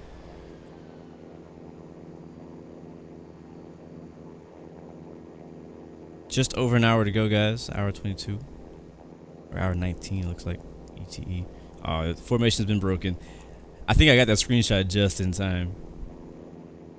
I don't know if it's going to happen again. Let's see, what other views can we have? Oh, okay. I didn't mean to do that, but that's cool.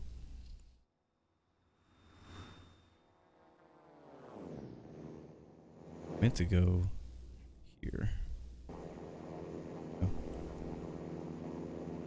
Actually, let's do this. This will be cool. I'm gonna open up the back. It's always fun to do in flight. We'll drop off a couple paratroopers out here. One of these views. Which one? I think is the last one. That's close enough. Legit. That's so dope.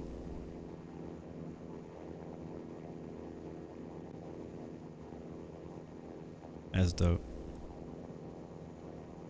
Whoever this is, if you can get like a little bit closer, that'd be money right there. All right, there's another shot like farther back. There it is.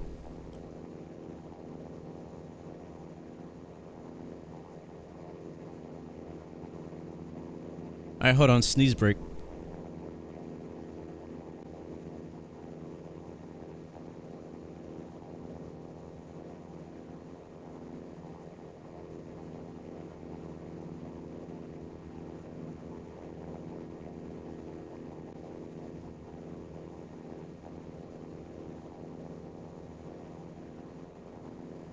All right, I'm back.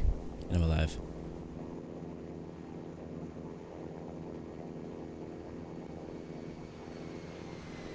That's terrible, Scarpy. I'll be praying for them. Hopefully everything's all right there.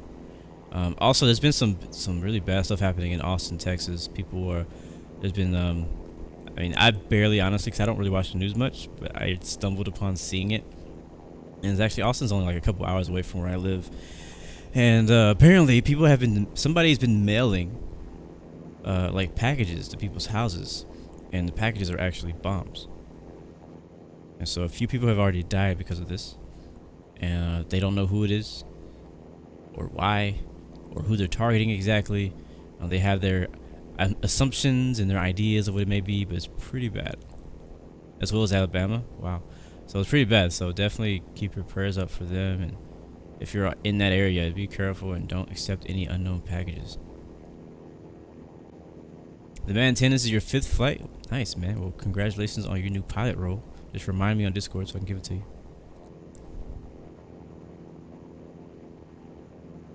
Remind me.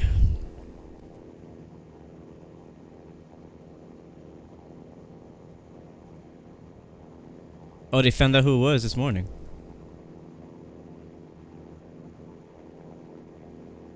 Who is it?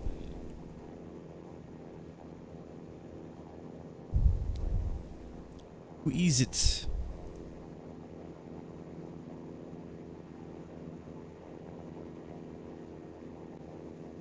Is Starly still even in this flight? I think he might have left. Oh, he's up there. I see him now. Oh wow. Okay, I see now. So Starly's up front, and then there's who's that behind him? Dragon 04. Somebody else is with him. Is that a Dash 8?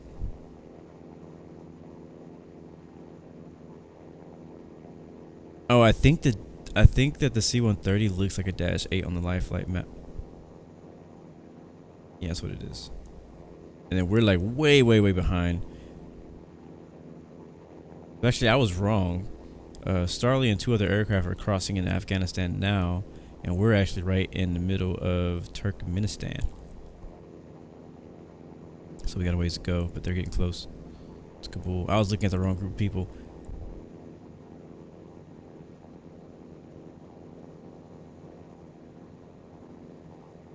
I'm excited. When we get to Afghanistan, I'm expecting some really cool scenery out there.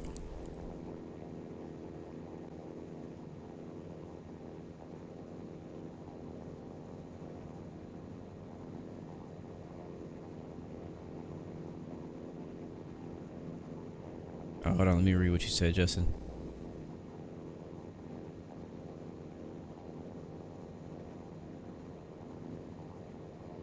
Really, this dude went and killed a bunch of people and then blew himself up. Old Melvin, when do I go live? I go live at well, on a normal day, on when everything goes right, 1300 Zulu. On weekdays from from Tuesday now to Friday. Monday I do later streams because of my work schedule.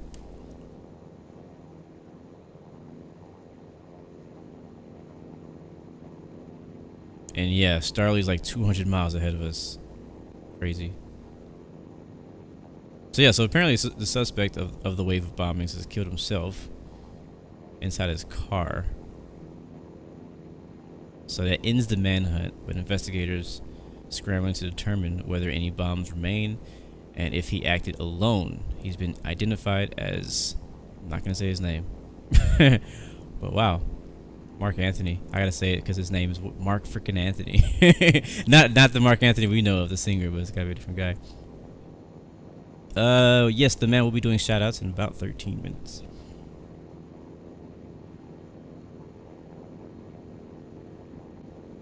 Yes, sir. Bless everyone in Austin. Thank you, Pierce, for sharing the stream. Really appreciate that support, man. So scenery says, Starly says scenery starting where he is, and he's right over the Afghanistan border-ish. So, and we have nice scenery out here, some nice like desert-looking stuff. This is pretty cool. But when I say like scenery, I'm talking about like mountains. I'm leaving the back open because it's a little hot in here.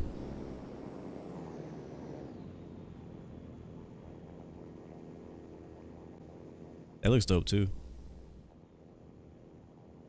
I've never done a C-130 formation flight. If he can get right even on my right wing, like how he is on my left wing, like he is on my right wing, that'd be a dope shot. I mean, this is already a dope shot, but that'd be even more dope shot if he did that. So I'm kind of waiting for that. Let's see.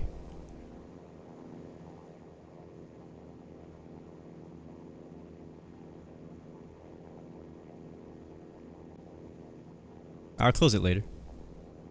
Boston Harris, we're over Turkmenistan. Oh no, he's leaving the picture. In case you guys don't know, I think you do know, my speed is at, I have my speed set to 310, but I'm only at 280. Ground speed is 433. Altitude is 23,000 feet even.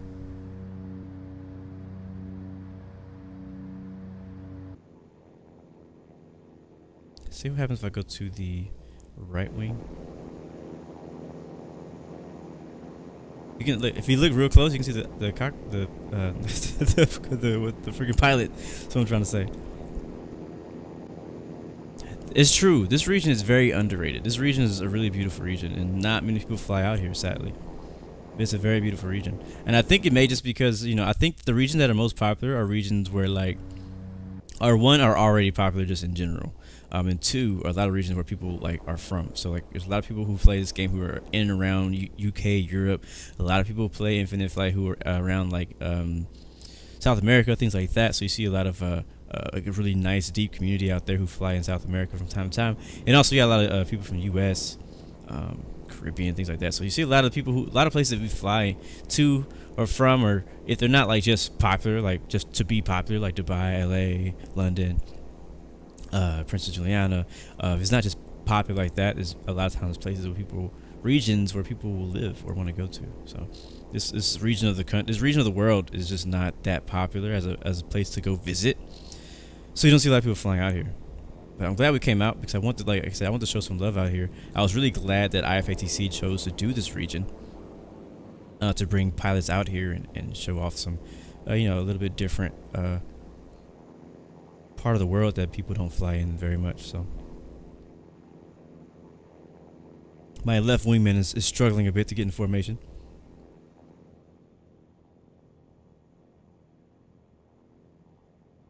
And sneeze break.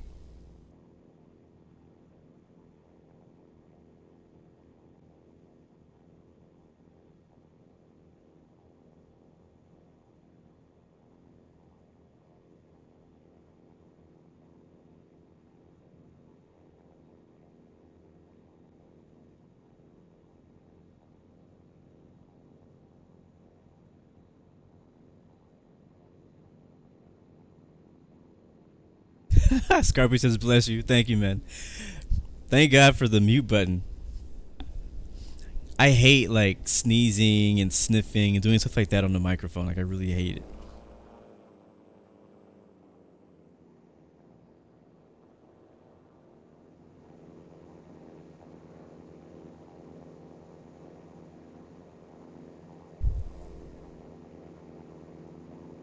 Rasmus is flying ESSA to EHAM.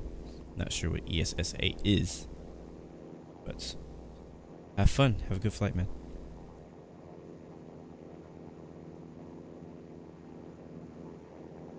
So I have a question for you guys who are watching the stream right now. What like what interested you in like watching Infinite Flight on YouTube and watching Infinite Flight on like live streams? Like what interested you in that? Because like I know there's a lot of games that, you know, people watch the videos for on on YouTube, Twitch, things like that. But like there's some games, I don't know, like why? Like, are you watching for tutorials? Are you watching just to see gameplay? Are you watching because you want to see what it is before you buy it? You know, like what's the reason for a lot of you guys for like actually watching Infinite Flight on YouTube? You know what I mean? So like, for example, for me, I guess when I don't know really when I started watching Infinite Flight on YouTube. I think I watched it for the ATC tutorials to see like how Infinite Flight did it. And what else? What other reason did I watch Infinite Flight videos? I think I don't remember if I looked it up before I bought it. I can't remember. I think I did. Cause usually before I buy a game, I usually go and watch gameplay to see if I'm actually gonna like it. Like if I like to see like, okay, would I like this kind of game? It's usually what I do before I buy a game. So I feel like YouTube videos and videos in general of gaming and gaming content is very, very important for, you know, for people like us who are buying games and playing games. Like we want to know, like, would I like this game? Do I want to like? Do I see myself playing this game? So that's the reason that I watch a lot of videos, but specifically Infinite Flight. I don't remember whether or not I did that for Infinite Flight. I know I did look up reviews and pictures, and you know, I read up a lot on it because I had already had Aeroflight FS2. I already had X-Plane 10 on mobile, so I already had mobile flight simulators. And so me moving to Infinite Flight was like, do I really want to do this? Is this worth it? Is it what's the point? You know, is it different X-Plane 10? Like, what does it, you know? So multiplayer again was the main reason I switched to Infinite Flight, because of the multiplayer aspect of it. Apparently X-Plane 10 and I think Aeroflight FS2 are supposed to have some type of multiplayer thing to it, but it doesn't really do it. So but yeah, so what about you guys? What got you into watching videos and live streams or whatever? Chris Scott says to watch to see gameplay. So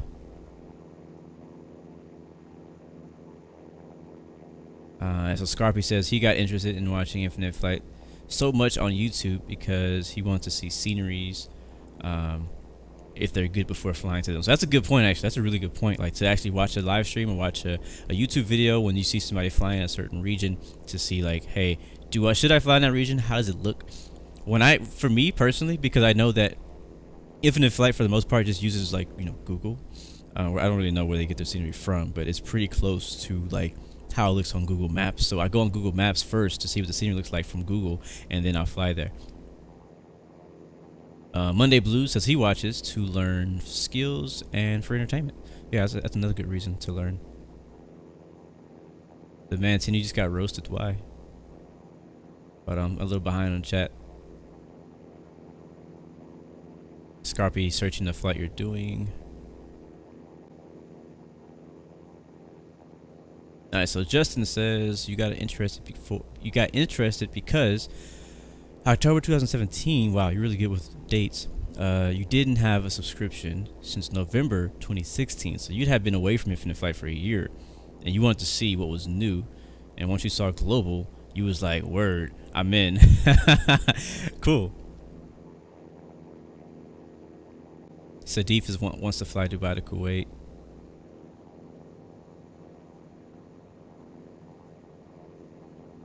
Nice, Justin says, and so you saw my first global video, which to this day is still up, and I think is horrible.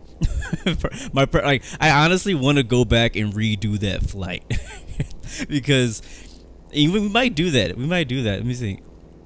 I don't know when, but we may have to do that. We may have to go back and redo my first global flight just to show how good it actually looks and to see how things have changed since then. We might have to do like an anniversary flight or something like that. That'd be cool. But I don't want to wait a whole year to do it.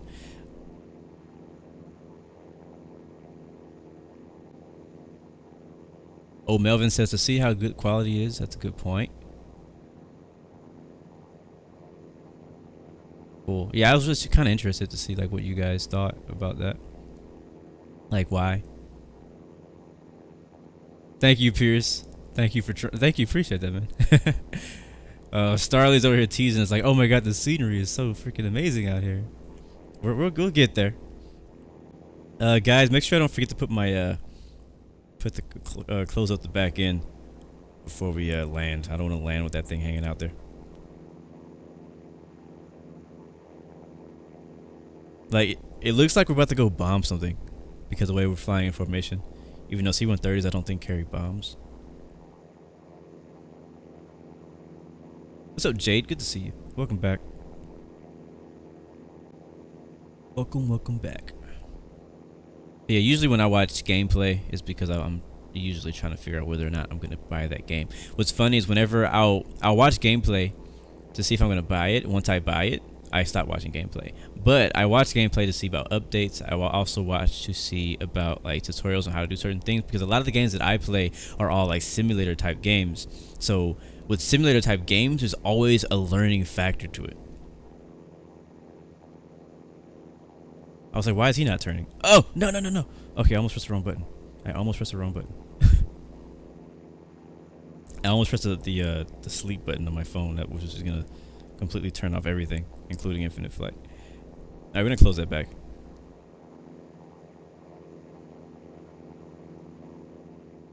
Close the ramp. Close the mouth. So we don't lose any more cargo. But yeah, so whenever I watch, a lot of times I watch, and I don't always have a particular person I watch, because you know some channels, like some YouTubers, and they'll stream or they'll make videos on a lot of different games, so I can kind of watch that same person. But there's always like a person for like almost every game. There's always like that one person who does like really good videos. Jordan, how long till we descend? We have a while.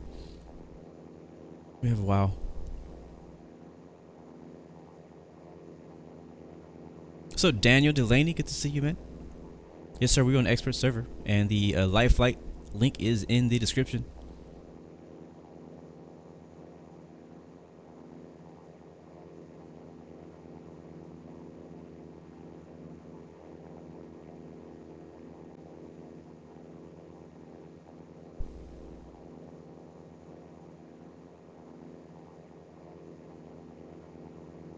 Yeah, well, we have a ton of fuel. We got refueled by a tanker, and we are at a 74% fuel. We have enough fuel to make it about 8 hours, but we only have an hour to our destination. Our airplane load is going to be in the red, 136%. We are mad heavy right now. 182,000 pounds. Jeez.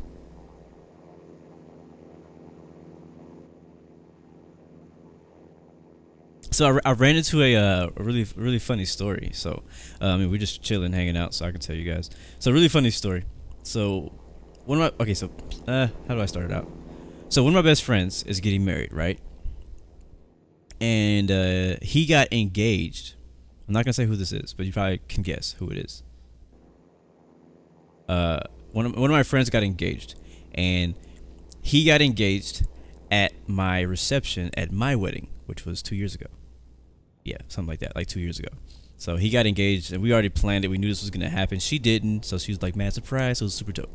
So anyways, so they haven't gotten married, not because they did have a few issues here and there, but the wedding's back on, and so now they're finally like planning their wedding. So they've planned to do their wedding on November 17th. Grand Porter, yes sir, you're right. I mean, I knew you would guess it. I mean, you already know. So they're planning to do their wedding on November 17th. So I didn't know this though.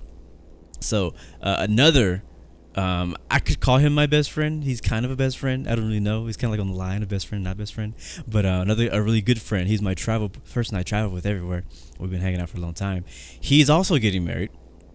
He just got engaged like less than a month ago, and I know him, and I also know his fiance. All this is straight. Nobody's gay, by the way. Just to throw that out there, is a male and a female, both of them. Anyway, so that's not where I'm going with this. That's not where I'm going with this. Where I'm going is the fact that he's my best friend's been engaged for like 2 years, and they're finally getting married. And my other, he's like my next in line best friend, I guess you could say. He just got engaged not long ago, but he already like decided his wedding day, all that kind of stuff. So all this is happening like kind of like not quick, but like simultaneously. And so just recently my best friend and his fiance just started to plan for their wedding right around the same time as my other friend started planning for his wedding. So guess what happened? For some reason they both decided to get married on the same freaking day. So November 17th, the same freaking day. So I remember my best friend telling me what the date was like a week ago, and my other friend, he sent me an invitation to be in his wedding like a little bit before that, but I didn't know a date for his wedding yet. So I already agreed that I was going to be there because he's such a good friend of mine, and I can't miss his wedding, right? So so last night, I'm with him last night with not my best friend, but the other guy, with him, the one who just recently got engaged. And I'm like, hey, so I got a question, because I've been kind of like thinking about this for a while. I was like, it would be stupid if they had, it would be ridiculous of all people in the world for two people who are closest to me in real life happen to be getting married on the same day. So I asked him, I was like, so like when exactly is your wedding? Like what day? And he was like, November 17th. I was like, nuh-uh. He's like, yep. I was like, nuh-uh. He's like, yeah. I was like, for real though, like on the 17th of November of this year. He's like, yeah, you mean 2019? No, he says 2018. What? I was like, okay, hold on. Okay, so what time? And he said, what time was it? I think he said 4 or 5, 3, 4 or 5. Doesn't really matter right now. But he said one of the numbers. I was like, okay, all right. I was like, interesting. I was like, all right. And so I text my best friend, and I'm still not putting names out there, but I'm pretty sure most of you guys know who I'm talking about. And so I text my best friend, and I was like, hey, bro, so what time is your wedding? And I was like, please say morning. I was like, please tell me that your wedding's going to be in the morning.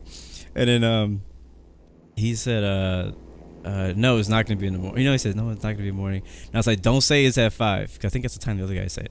And he said like 3, which was like an hour before the other guy's wedding. And I was like, what the heck do you mean?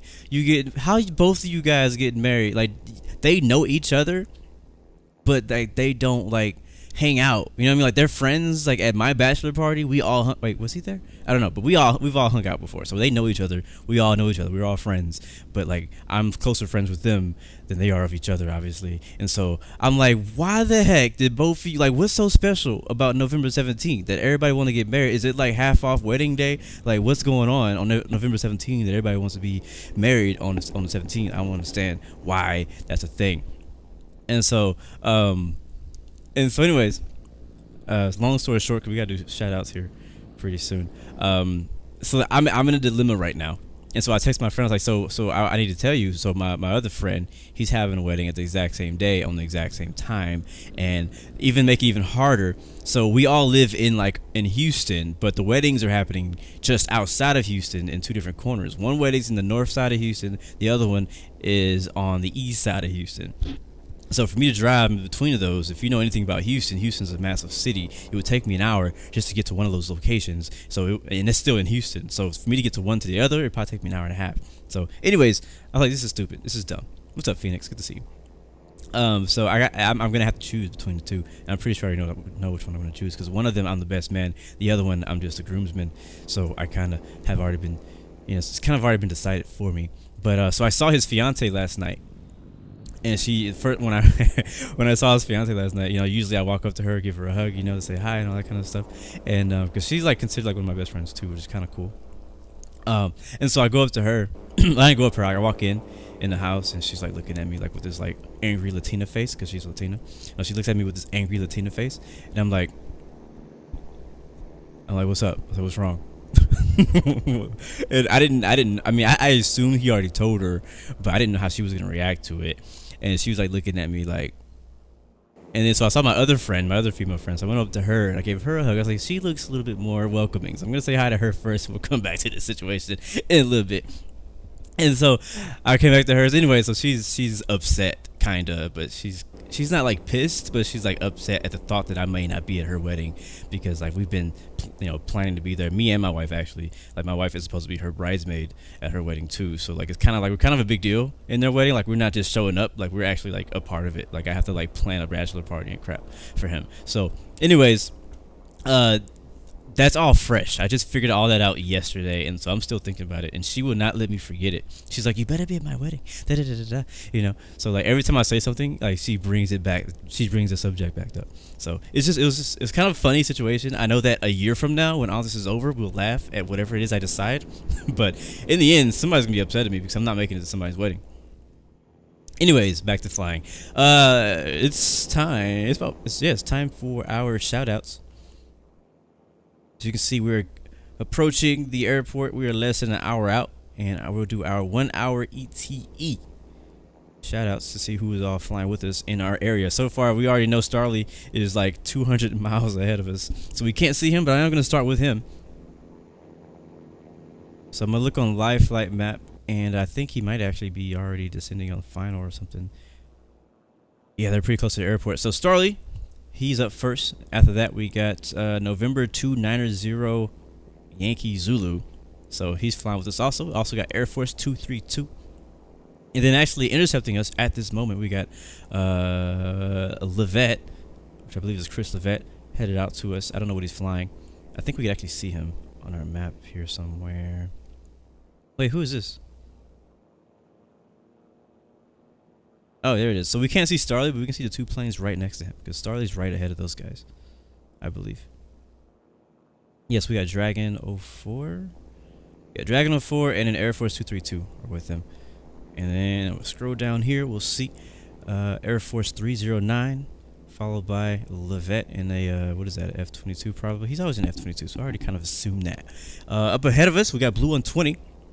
I believe he's in the KC-10 or something like that, because he refueled us earlier. We also got Air Force 130 right behind him, Ryan Hales. And then we got Air Force 979er, Flying Infinite Flight. Oh, Flying Infinite is the name. And then right on our left wing, we got Iraqi Army 17. And then behind us, we got the Man 10, who's actually caught up quite a bit, it looks like, because I know he was delayed at the airport when we took off, which, all of us were pretty much delayed when we took off, but he's I thought he'd be farther back. Also got Blue 145, that's Scarpy, also in the C-130. We got American 129er, that's Joey, and an A320 it looks like. And then we got Air Force 502 Ryan Todd in a DC-10 Freighter. And that's not it, we got some more. Speedbird 187 21 Cabbage, nice name. And we got India Foxtrot Charlie Alpha 13 Lima Papa Captain O'Wordy in a C-130. And then last up, we got November 50 Lima Papa Javion Johnson holding up the back. He had a little incident early on, so I think that's why he's back there. I believe he stalled out from being a little too heavyweight for us today. And we got Firebird intercepting us in the F-22. I don't know that he's with us, but I think he saw what we were doing and wanted to join in. I don't know. I'm just assuming. So, and again, if for you guys who are just joining us, we took off over at how do you say it? Was it Baku? What the heck's the name of that place? Hold on. Yeah, Baku. I think it was called. We took off in Baku, in Azerbaijan, and we're headed to over the Caspian Sea, over Turkmenistan, which is where we are still currently flying over Turkmenistan, and we're flying into Afghanistan and Kabul for our final destination today in a C-130, delivering some high priority cargo.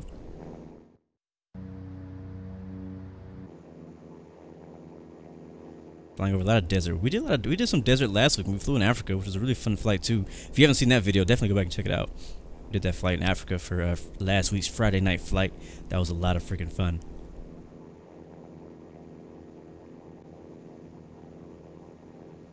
I also want to shout out 2 airlines.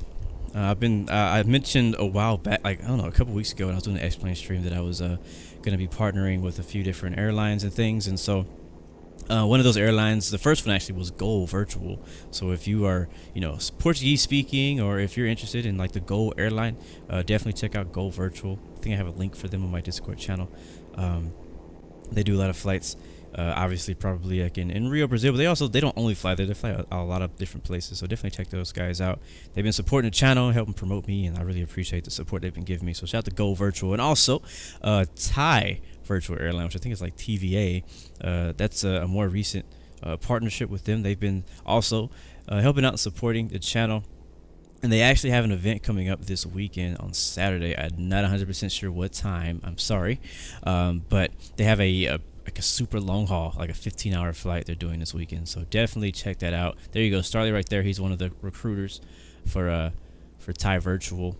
So check them out. He put the link in the description to the community, to the forum, so you guys can check that out. But that's happening, I believe, on Saturday. I don't think I'm gonna be able to make it. It is a 15-hour flight, and you know how I feel about long hauls.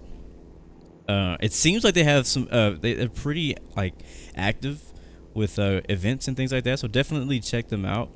I know last weekend they also had like a big group flight and event going on. I wasn't able to join that either because it was another long haul. But they had some pretty good stuff. So I'm looking forward to actually doing a flight with them sometime soon. But yeah, the link is in the chat right there.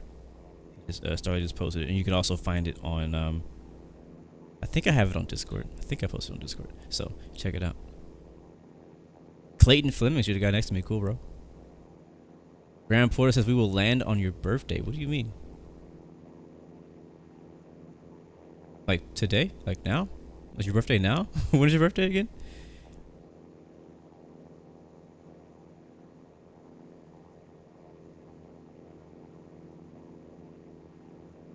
Wait, is IFMG trying to beat Starley right now? What's going on? Pretty sure you're in Lufthansa VA? Cool, man.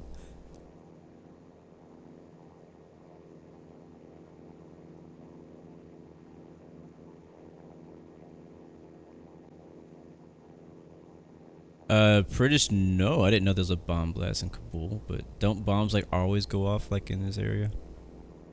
Not that it's any less important, I'm just saying, like, thought it was kind of happens pretty often.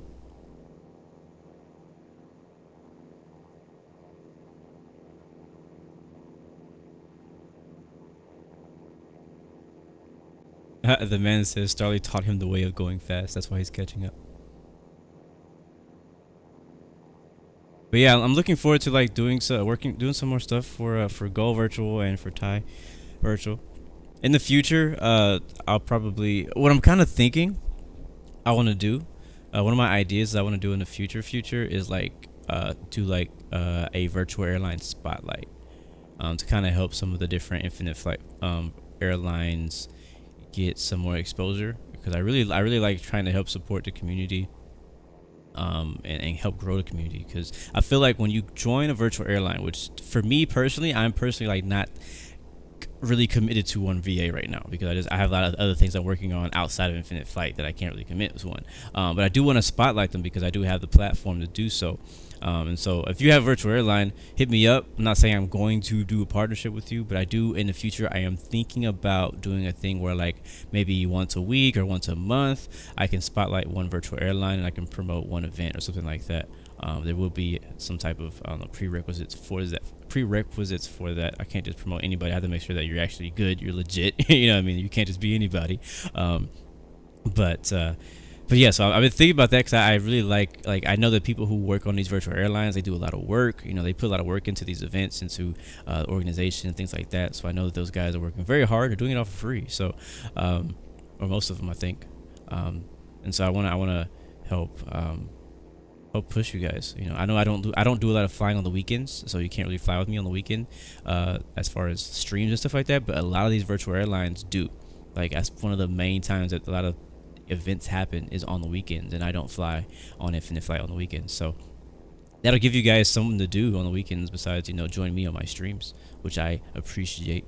And then also always getting support from different VAs is always good too. Having the communities back, like having the community back me up is very humbling, and like I'm very thankful for that. Like for all you guys who are here now, people who are watching the video, like you guys have been supporting me for a while, so I really appreciate it. And being able to have like an organization or a VA or somebody like that to be able to support the channel also really helps with the to keep the channel going, and also helps keep the community going.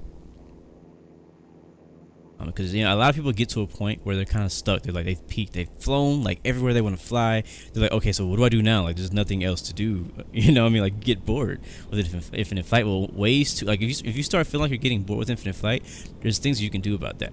I mean, one, you could leave, obviously, but that's not what I'm talking about. What I'm talking about is like join a virtual airline, find a community of people who are flying, because when you fly with other people, it's different. Like flying to this, like if you've already flown to a specific destination once by yourself, that's cool. But when you have a friend who wants to fly to a specific destination that you've already been to, you're like, yeah, sure, I don't mind going there. You know what I mean? Because you're flying with somebody, and then being able to communicate through Discord, through Slack, through whatever app that you choose to communicate through is always very cool too. Being able to kind of bounce off ideas, talk about how you crash, you know what I mean? Like it's so like being in a community of people, or in a group of people who are also loving and enjoying what you're doing is it makes the game it takes it to a whole new level. So definitely get plugged in somewhere. And obviously you can always join in on my Discord, on my community. Try to keep it active, people flying, things like that. There's always somebody flying somewhere or posting something, so there's always stuff going on there.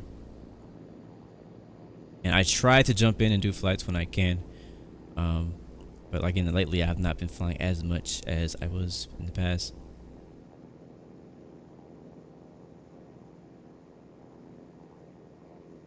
George's like, LOL.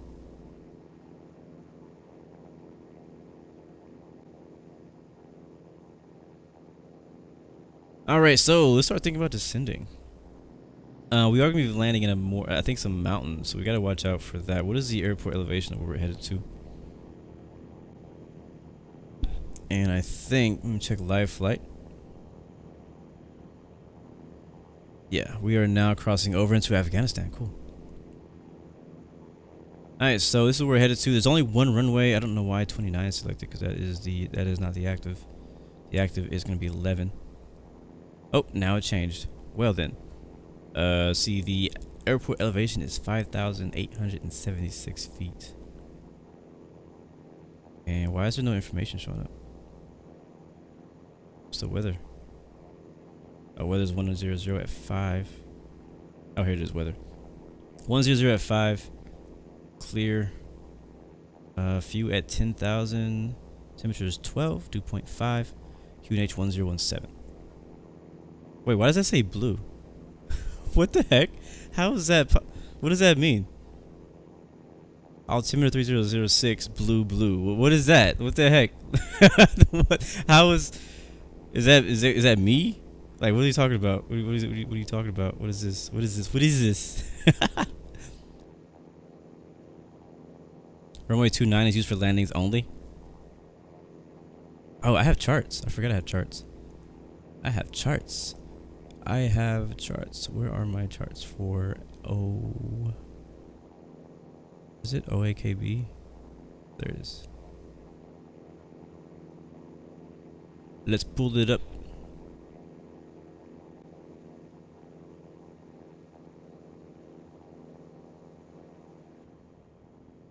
Alright, I'm gonna pull up my Navigraph. Alright, here we go. So this is the airport, which is not very important right now because we need to land at the airport. Runway 29's over here. Runway 11 over here. Heavy concentrated helicopter operations within the Kabul control zone. Good to know. Due to increasing bird activity, crews are strongly advised to switch all available lights on when operating below 1000 AGL. Oops, what did I do? Did I switch? Oh, we're still here. Takeoff run available. Let's see what else it says. It says when tailwind component is less than 10 knots, sustain use of runway 29. So as long as the wind is less than 10 knots, tailwind, we can land on 29. So we'll be landing on 29 because that is the preferred runway. That's good to know. This is why we use charts right here. This is why we wouldn't have known that at all without the charts. Visual conditions, 4,300 ceiling. Control towers 100 AGL. Airport elevation 5,877. And looks like heli strips on the right, heli strip on the left. There's a lot of helicopters at this airport. They're not kidding. I don't know where. See, they have another one. Alright, these are all the stands. Apron 8 Charlie, apron 8 Bravo, 8 Alpha. Max wingspan 171. Okay, this is all not very important to me right now. I was looking to see like if it showed like maybe if there's a cargo ramp or something like that, but I can't really see. There's Papa. Alright, well, anyway, so runway 29, we're going to click on approach here and go to ILS runway 29. We'll be flying the visual though. There's also RNAV GPS. We'll be coming from the west side of the airport, so we have to go around. What is this? Oh, this is for go around? This whole thing is for go around? Holy crap. So you see where this really helps is you get to see the elevation. So we know the airport is about 5,000 feet MSL, and the mountains we got to fly over on final are around 10,000 here. So that's probably going to have us 14,000, 11,000, 10.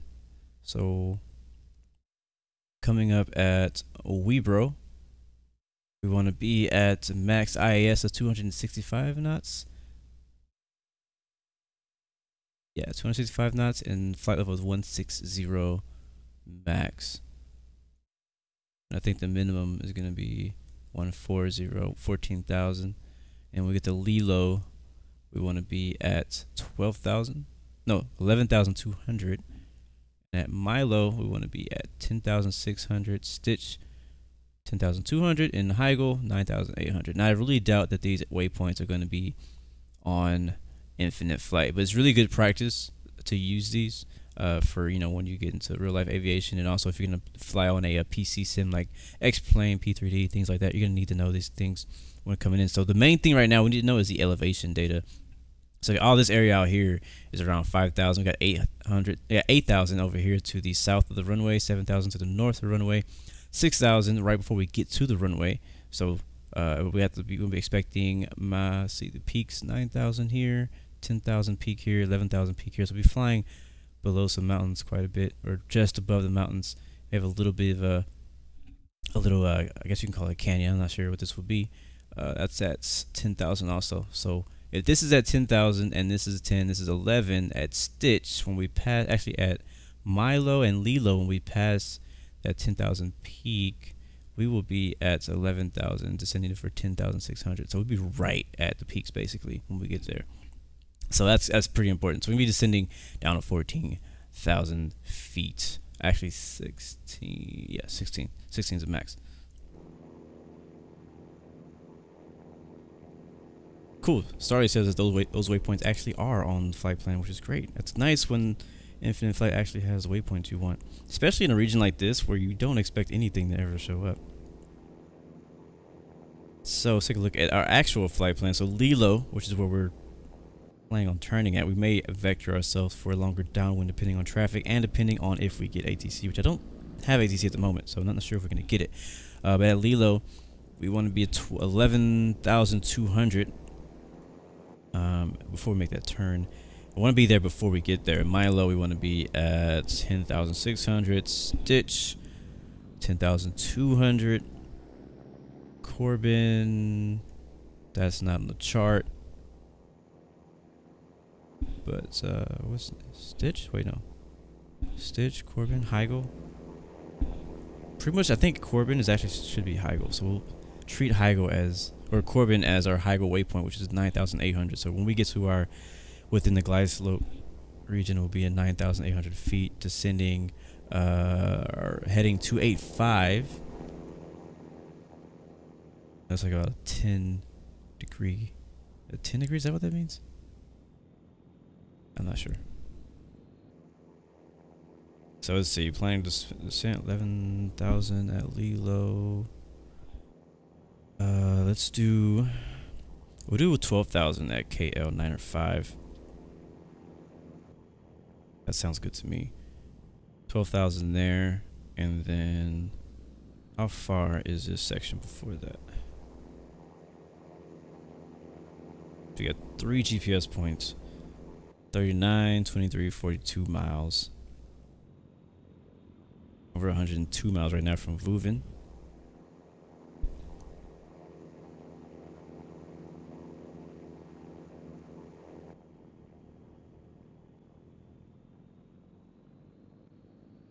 Reg Walters, welcome aboard, man. Let's see, 42 plus, I'm just gonna round, so 40 plus 20 is 60, plus 40 is 100. That's like 100 miles. How long do we need to get down to 12,000? That's the question.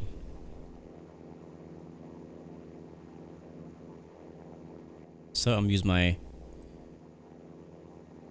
descent calculator.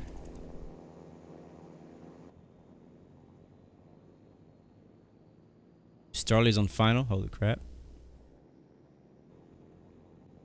So let's see. If we're descending from 3,000 feet down to 12,000 feet, and we're going, what's our speed? What's our indicator speed? 280? 280, yeah, 280 knots, and let's say 60 miles. Yeah, we'll do that. We'll descend 60 miles out from KBL 905. So 60 miles from there would be not this first GPS point, but the second GPS point.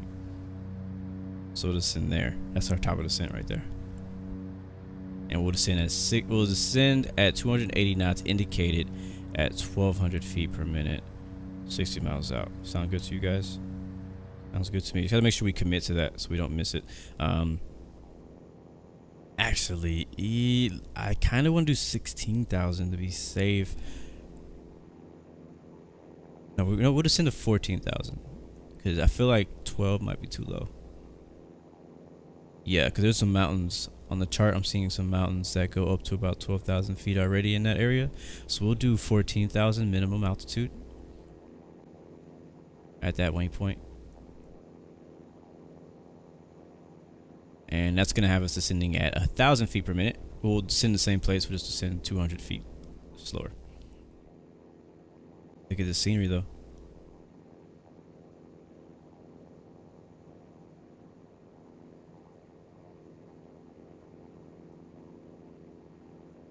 Pierce, what do you mean you can't get the tie thing?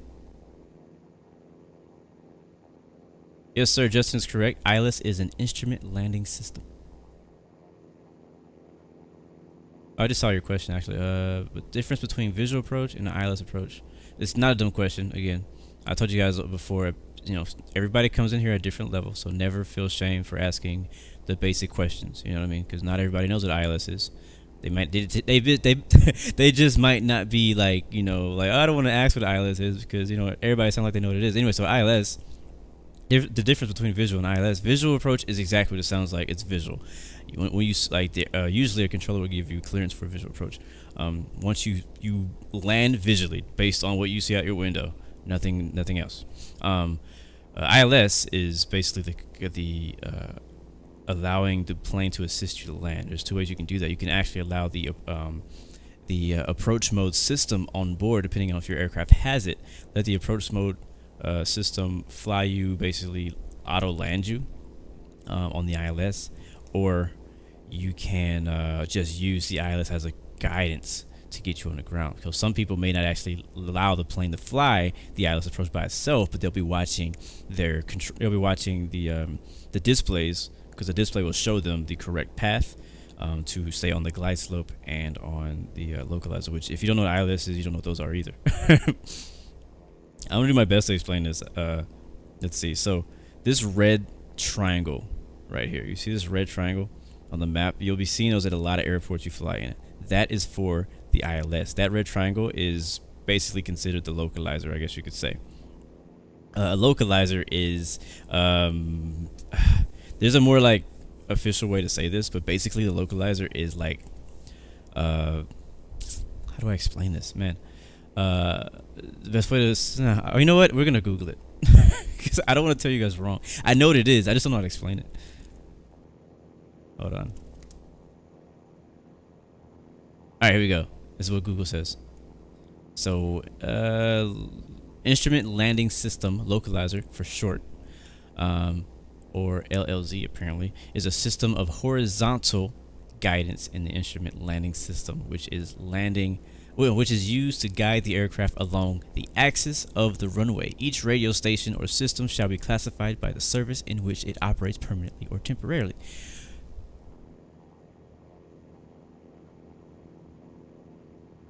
That's a good question, Andrew. How the heck am I going to land? I'm too heavy. I don't know. We're going to try it and hope that the plane stops in time.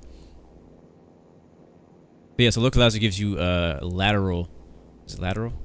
Yeah, horizontal guidance. The glide slope gives you vertical guidance. So if some runways only have one of those. Some of them have localizer and not a glide slope. Some have both. Usually you don't only see a glide slope. Usually you see both. Or it's localizer. And so basically the localizer will allow your plane to be lined up with the runway perfectly. The glide slope will make sure that your plane descends perfectly to the runway. That's the best way I can just explain it, I think. Joshua Price, we're on Escort server as usual. Yes. There's a lot of YouTube channels that actually explain it very well. So I'm not the one. That's why I have not made a video about how to do a localizer or anything like that, because I just don't know how to explain it. I just don't. I wish I could. Like, I understand what it is myself. I know how to use it, but I don't know how to explain it to somebody else, because there's a lot of technical terms in there to try to explain. Pretty for me to do 360s to reduce fuel weight, I would have to fly around for about 6 hours. So no, we're not gonna do that. We're gonna land heavy today. The real question is, what speed should I land at? That's what the real question is, because if I try to land at my normal speed at this weight, I'm gonna stall before I get to the airport. I'm gonna switch this to next waypoint. Make sure we don't miss.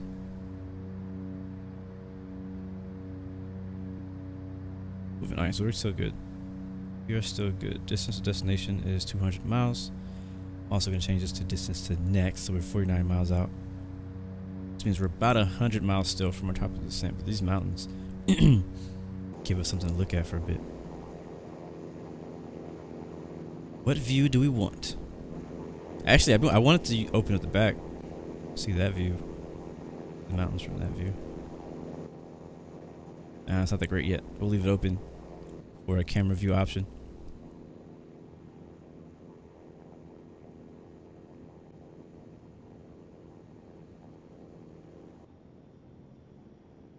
British speed 140 knots. I don't know. I feel like I may be too heavy to land at 140 knots.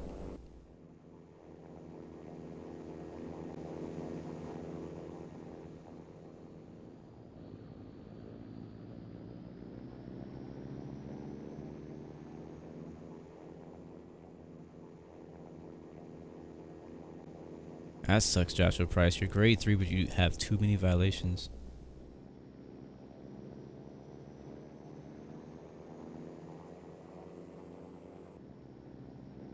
I think I usually don't tell people how Starly does his flight plans because I feel like it's a Starly secret, and I don't feel like I don't feel like it's my place to tell you how he does his flight plans. He showed me how to do it, which is great, and I love it, and I appreciate him for showing me because it really does change it. But I don't know. I keep telling Starly he needs to make a tutorial. I think he'll get a lot of views.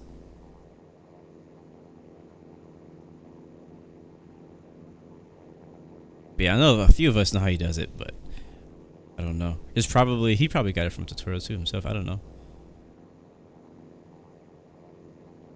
Andre Olsen, when doing a visual approach, he's asking, do you follow the glide slope and localizer? You can, but you don't have to.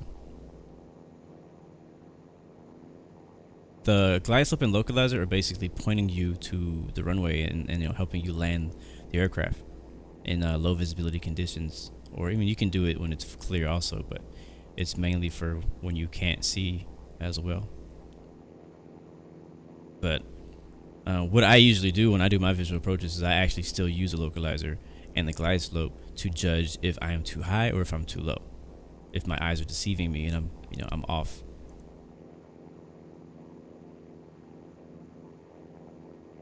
You've landed 116 knots with 50% weight in what plane? That's what I want to know.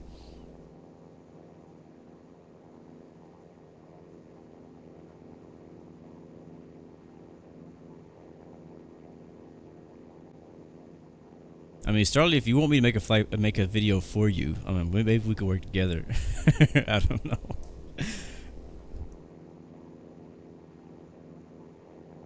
I'll just give you. I mean, I'll already give you credit for it, anyways. But I don't know. I don't want to make a video and steal like your opportunity for doing it. So that's why I have not made a video. I feel like it's an opportunity for you that you can do. But I mean, if you don't want to have a YouTube channel or if you don't want to do that, that's your choice. Everybody does not have to make videos. Like it's not necessary. Daniel, no one knows when the CRJ is coming.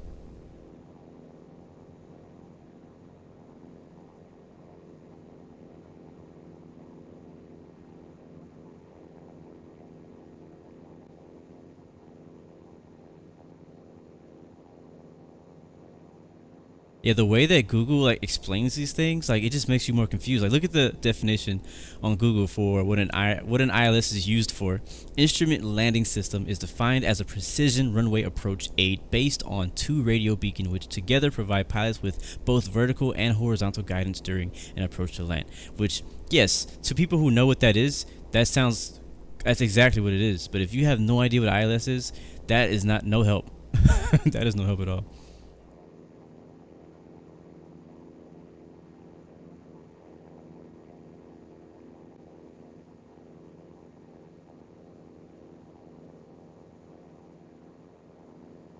Oh, there's a few other nice little aviation questions that popped up on Google for those people who don't know. So, let's see.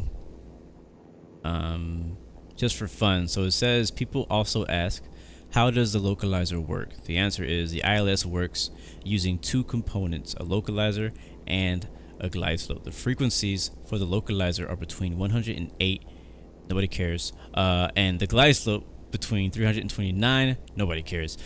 These frequencies are the carrier waves that that the modulation you mentioned takes place upon, which is so confusing, that answer. Like, that doesn't help anybody. Another question is a localizer a precision approach?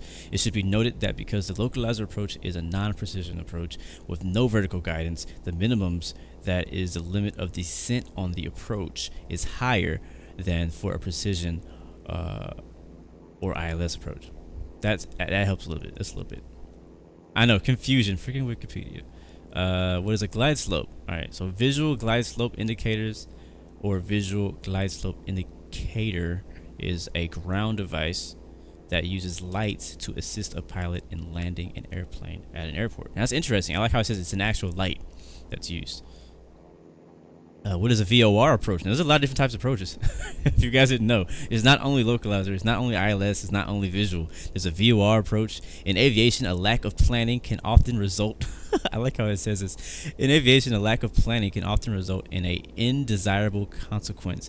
As the name applies, VOR approaches are approach procedures which use VORs as a primary navigational aid. This section is the first of two that describes VOR instrument approaches. Okay, that goes into a link. So that's interesting how they explain that. It really didn't say what it was. I mean, yeah, you do use a VOR, but it's a non-precision approach because a VOR usually is not perfectly aligned with the runway. So you use your navigation system, which you can't do on infinite flight yet, to guide you to the runway, and then once you see the runway, you do a visual approach from there.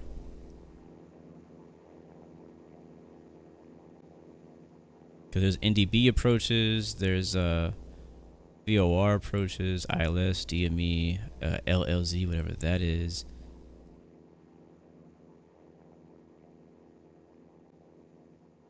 There's a bunch of questions popped up out here, man.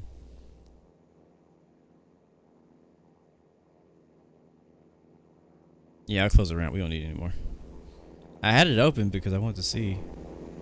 I wanted to get a screenshot from the back, but it's not looking as good as I want. Oh, actually, that doesn't look horrible. It could be better, but it doesn't look horrible.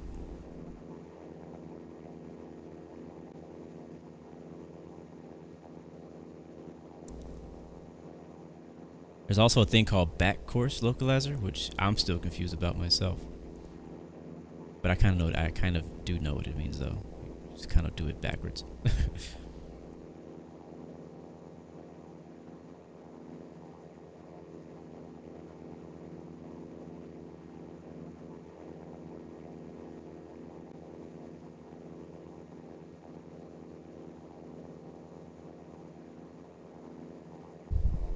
That black thing popped up again. I just noticed it. I was looking away for a second. All right, we're gonna close up. Yeah, we'll close up the gate here. There's nothing to look at here, boys. We're gonna close you up.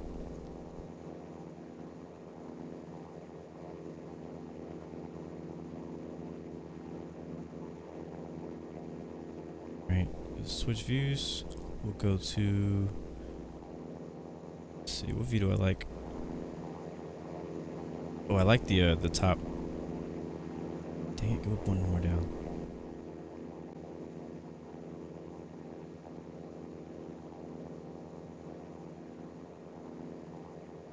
We will be descending pretty soon, in about, I think, 25 miles, yeah.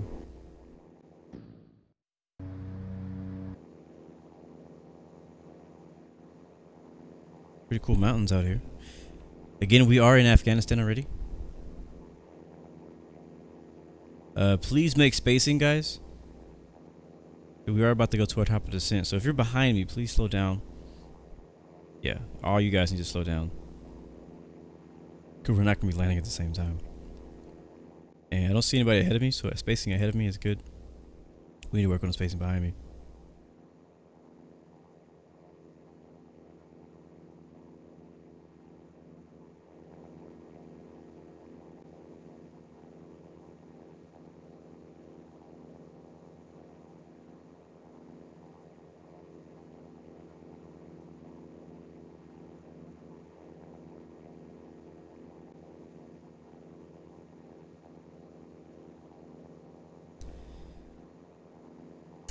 Oops. Still have some tailwind here, 20 knots. Now these mountains below us, what is the altitude of that? We can only descend as low as the terrain allows us. Airport elevation, again, to remind you guys, is going to be 5,000 feet. Where are we? We want to go to Afghanistan. What's the ICO of this airport? See, we took off at UBBB. Landing at OAKB, I think. Flight name required.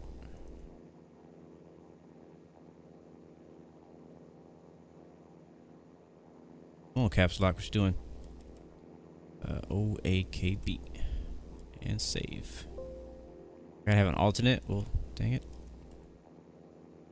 I'm using Navigraph right now, trying to figure out what these altitudes are. There we go.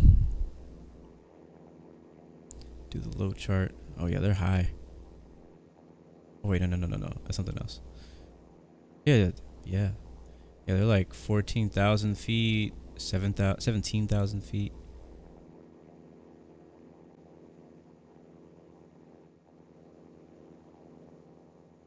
So we'll see. We'll have to kind of watch out visually to find out how low we can actually go. Because at the moment, it doesn't look like we can go very low. And sneeze break.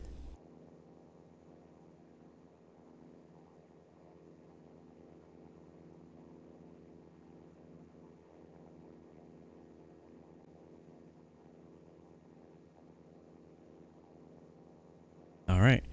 Are we here? Almost there. 2 more miles. All right, let's go ahead and set our descent down to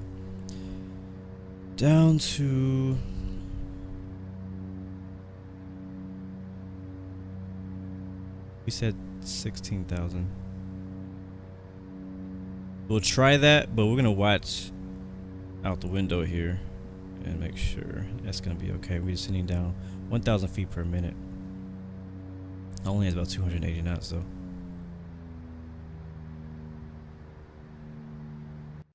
Again, spacing, guys. Spacing. Look at these mountains, man.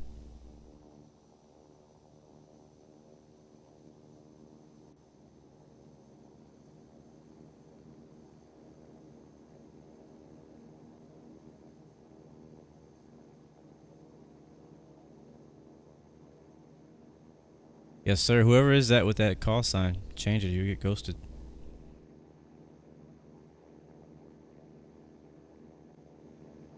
We'll get ghosted if you have offending or inappropriate call signs. So, and there also is a moderator flying with us, so don't think nobody's watching.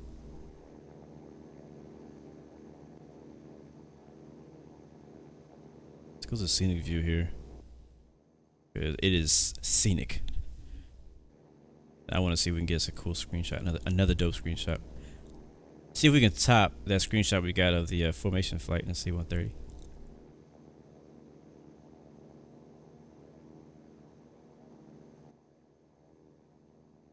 You know, something cool that YouTube just added not long ago is they added so like the chat that goes on before the chat was completely lost, like forever. Once the stream ended, once it was over, you know, no matter if the video goes up afterwards, the chat was still gone.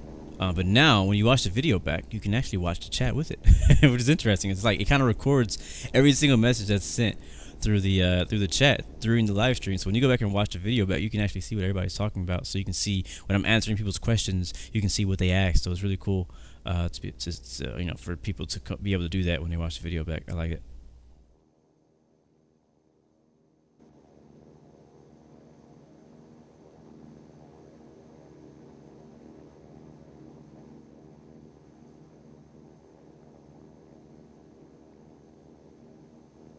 Andrew, is this going to be one of my most difficult landings? It probably will, to be honest. As heavy as we are right now and with all the mountains and scenery.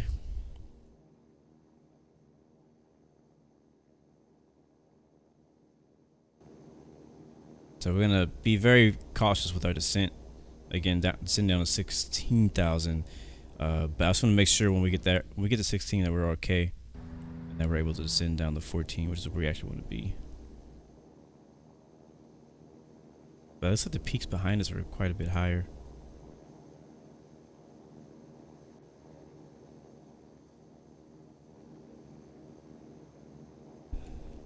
This, I think I chose the perfect livery. Like, we really are camouflaged here. If it was a fighter jet flying like 10,000 feet above us or higher, it'd be pretty hard to see us. Ryan Todd, you can get airport charts from Google, but I currently just upgraded to use Navigraph.com for my charts, but it's not free. If you get it from Google, it's free, but if you get charts for Navigraph. It is not free. Yeah, it looks like I can show you this. I can show you this really quickly on the stream. I'm not gonna keep it up for too long. But if you look at here, you see this is showing all the like, you know, the peaks of all the mountains. So this is where we're headed to. So I kind of created like a rough flight plan, so it's not including any of the waypoints, but we know that we're flying kind of like in this direction. So you can see 14,600, what that means, 17,100, 18,900, 18,100, down to the, like the west-ish of it. And then we have 15,000 up here, 18,000, 20,000, 17,000, 17,000. So it's pretty like high. And then right in this area, obviously it drops down to 5 where the airport elevation is. Am I looking at the low? Yeah, I'm looking at the low en route charts. So actually, you know what? I don't think that's what that number means. I think those numbers are actually the minimum altitude you can fly that airway. I think is what that means actually. So I lied. That is not what I just said it was.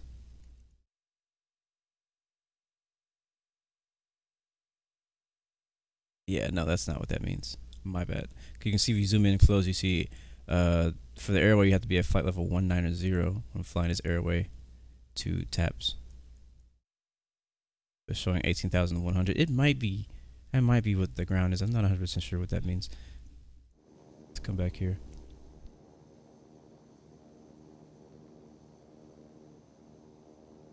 What's up, Manny? Good to see you, man.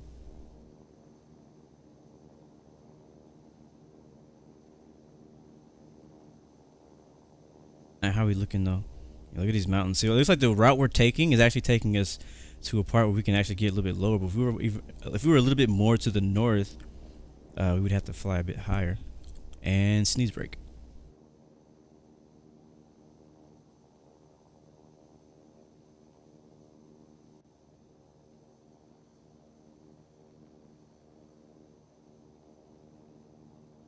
All right, I'm back. Sorry again, guys. It's freaking pollen and stuff. Spring season and all that just kills me this time of year. Thank you, Scarby, for the bless you. We'll see. If I have time, we might do shoutouts on the ground. We don't usually do shoutouts on the ground. We usually do it an hour out. We've already done it, so we don't really need to do shoutouts on the ground.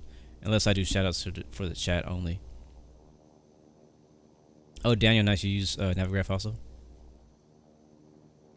Yeah, you know what? I've been putting off getting Navigraph for years. Like I knew about Navigraph. I think I updated my AREC data for X-Plane one time. I just got like a real quick buy, and I never really updated it. And then I got it like just less than a month ago. I decided to give it another try, and it has a lot of really good tools. And I was like, you know what? Why have I not been using this sooner? And I really do recommend if anybody's going to be like halfway serious with doing flight simulation, and like if you're constantly looking for charts anyways, I feel like this is definitely a great tool to use. It also has like a desktop chart app where you can basically look up any chart in the world and have it on your desktop. I don't even use my browser. You can also use it in the browser or any device that you have, but I use it on my desktop. I really like it. I love it. I definitely recommend, like, if you're gonna be halfway serious, if you want to be more realistic with your flights, if you actually want to fly procedures and things like that, and use the charts, if you're gonna be using them, which I use them every flight I do. Like, I don't really ever do a flight without charts. Very rarely do I do a chart without. Very rarely do I do a flight without charts. So Navigraph is very helpful for me, and I'm probably gonna be using it for the life of my flight sim experience. I know that you can't use it for real life. I think they said that you're not supposed to use the charts for real life. I gotta do my Portuguese lesson today. But it's very good for flight simulation. And the cool thing is I've mentioned this before in another video. Oh, one more thing, real side notes. Make sure you get your spacing. We're at 16,000, and I think we can keep descending. So let's keep going down to 14.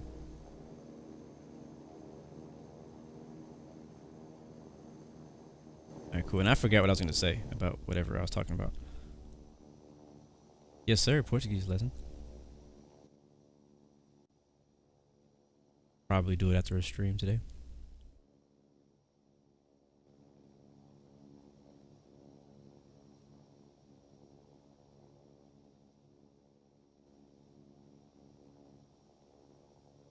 All right. Let's take a look at the map. Where's the airport?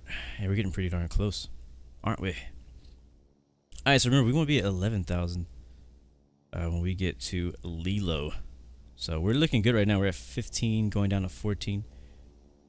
Yeah, descent rate's looking perfect. Perfecto. Perfecto.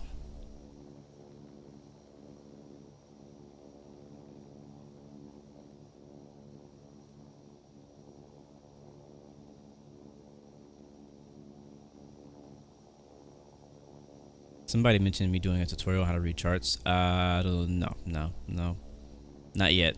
I'm still learning. There's still a lot about charts that I don't understand yet. There's certain icons and little things on there that I don't completely get.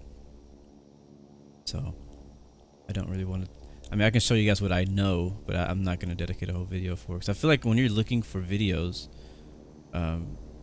like if you're looking for a tutorial video, you want the person to freaking know what he's talking about, you know? Even beyond what he's teaching. It's just I'm just too unsure about a lot of things with charts to teach it. But I'm actually going to be doing more research on charts so I can learn more myself. Because there's certain situations where I don't really understand things on charts. I'm pretty good at reading like the ILS chart, enough to know where I need to be. I know what altitude to be at. I know what to do when I go around.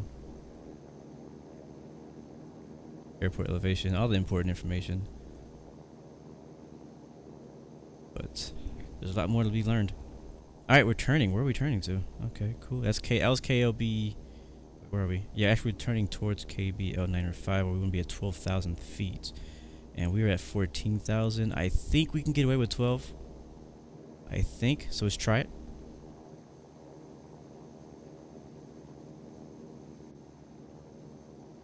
Let's try it. It's only 7 miles. And sneeze break.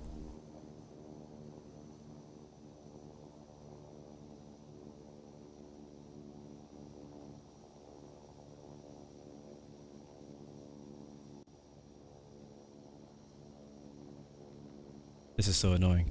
It's okay. I'm alright. You're right. I do need to slow down. The chart said I need to be at 265. And we have traffic ahead of us too, so we need to watch out for that. I've been telling you guys to watch for spacing. I'm not watching for spacing myself. Alright, let's see. Speaking of spacing. Alright, so we have traffic ahead of us. He is going 132 knots. We're about to be even with him or slower. I am going to actually extend my downwind when we get to KBL. So what I'm going to do is I'm actually going to switch to heading mode, turn off nav mode, so that way the airplane is not going to turn. That'll also create a little bit more spacing between me and Blue 120. We most likely will be doing the visual. That's the airport right there on the left wing. Yes, it is. Yeah, so the airport's right there on the left wing. So we do have sight of the runway. We'll be landing on runway 26. Or is it 29? 29. Extend downwind. You can see probably going to turn somewhere before we get to that mountain. Either before or after that mountain. That mountain's going to be higher than we want to be. Could go around the mountain, circle back. Land.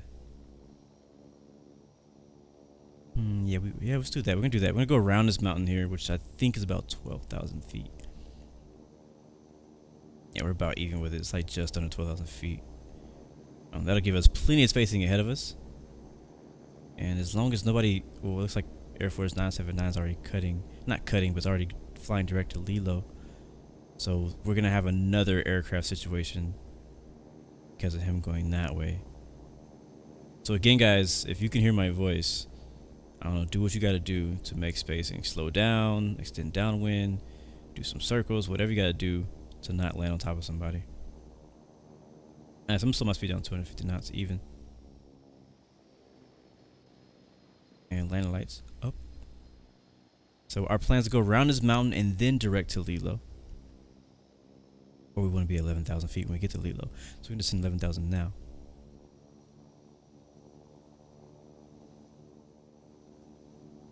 And sneeze break.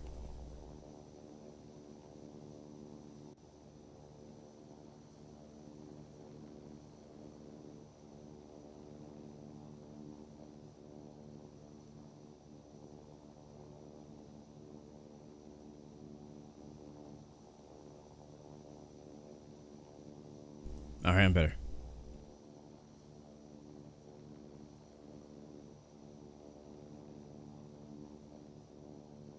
All right, so Justin is saying that the flight plan is actually leading us to a 11,500 point of the mountain on the flight plan. So if he's correct, when we turn to Lilo, 11,000 will be too low. But Lilo wants us to be at 11,200. Should be fine. I'll just do that, 11,200. We'll trust the charts. I think that's above us. Oh, no, that's below us. Alright, spacing looks good. Go ahead and hit nav again, and that will turn us directly to Lilo.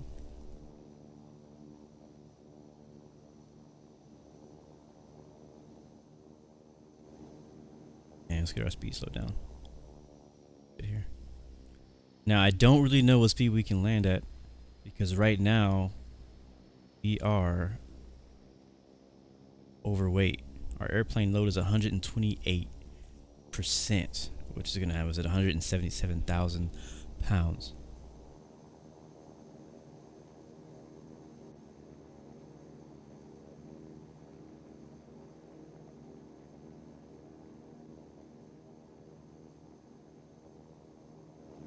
Alright, so let's prepare for landing here. There's the mountain that we're going around. Airport's on the other side of it. Our speed down even more. I'm gonna go like 210. I love how when you slow down, you can actually see the propellers like changing. I don't know if it's just me, but I feel like I can actually see them changing. Maybe I'm just tripping. Maybe I'm just seeing things.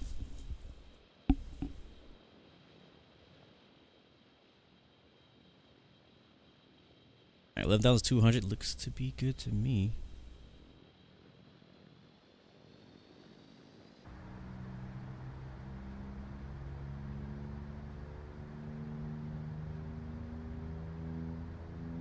Alright, next waypoint is going to be Milo, where we want to be at. Milo's going to be 10,600 feet.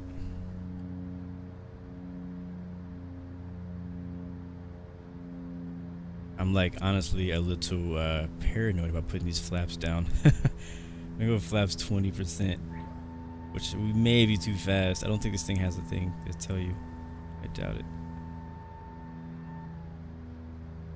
190.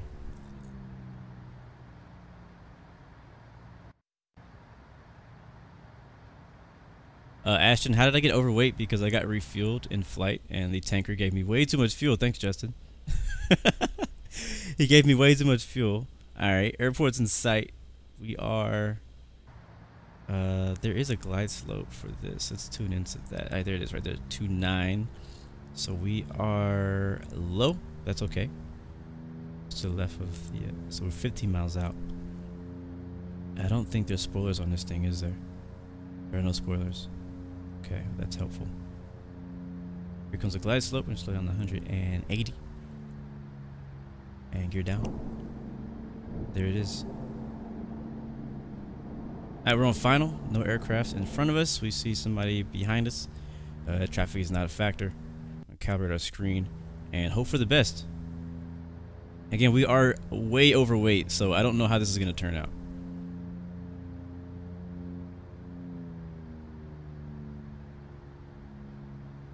I don't know how fast to go at this weight. I don't know anything. I'm going to go 50% flaps now. And we're going to turn off autopilot. And we're going to fly out the rest of the way. 12 miles out for final. We'll go ahead and contact them. OAKB Unicom and report position on final runway 29er. Kabul Unicom, Blue 116 is on final, runway 29.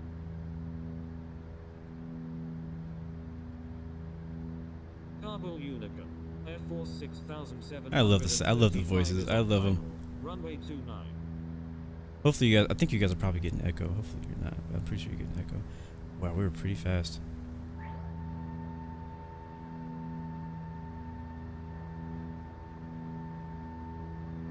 Oh, you know why my speed is not on? I turned autopilot off completely and I forgot about my speed. Completely forgot about that.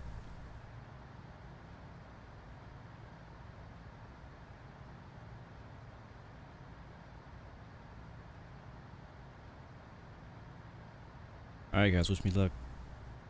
50% flaps. Actually, we're 100% flaps now.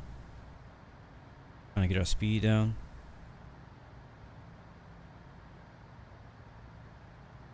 Don't want to go around.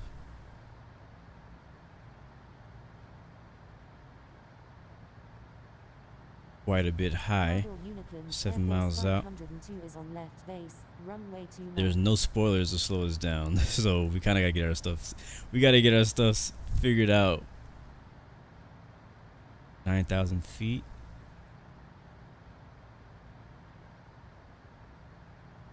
Kabul Unicum, Air Force 6700. 6700. I don't know if we're gonna make it, guys. On final. Runway 29. I don't know if we're gonna make it. Let's see if we can get below the glide slope and then pull up, which is usually I think you want to get your speed figured out first before you get your altitude figured out. But we can do the opposite. This thing is so heavy. Look how much speed I gain when I dive. And we're at throttle idle right now.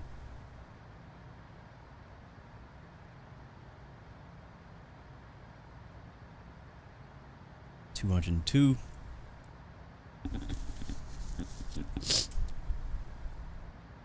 Alright, there's a glide slope, and we're about 50 miles faster than we want to be. 50 knots faster than we want to be.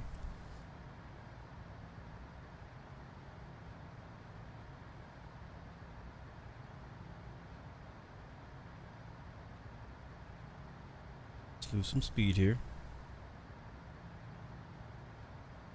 I don't know. We're coming in real hot, real fast. I'm going to attempt it. We're going to try it, but we're really fast. Oh, really fast. And high still.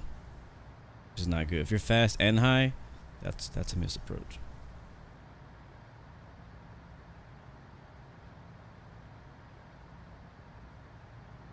Maybe I can fly out onto the runway at 180 knots. I'm not very patient today. I'm landing this thing. We landing this thing at 190 knots. That's what's about to happen. 200 feet now. 100. Oh, here we go. 50, 40, 30, 20. Are we down? Are we down? Freaking center the screen. Ah. Okay. Yep, we're going around. Ah, this sucks. I want to go around. We don't need. I don't need to gain speed. We're already fast enough to lift off. Yay, go around. All right, so going around, we turn right and climb to.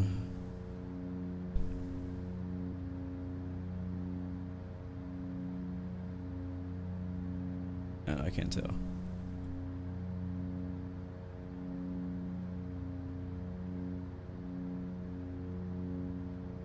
Kabul Unicum, Air Force 502 is on final, runway 29. Kabul Unicom, Blue 116, going around. 80. Flaps up. We don't stall.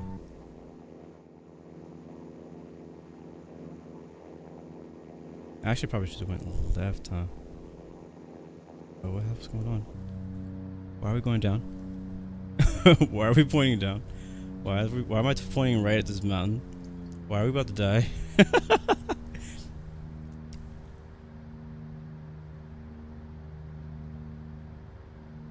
Trying to just save the plane right now.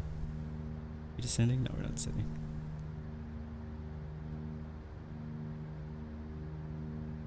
It sucks because I have both hands on the screen, but I really gotta sneeze. Come on, up, up, you can do it, C-130. Oh, we're about to die, guys. Oh, yeah, we're dead. There he goes. Oh, and I can't even watch the freaking replay. That sucks. Sneeze break.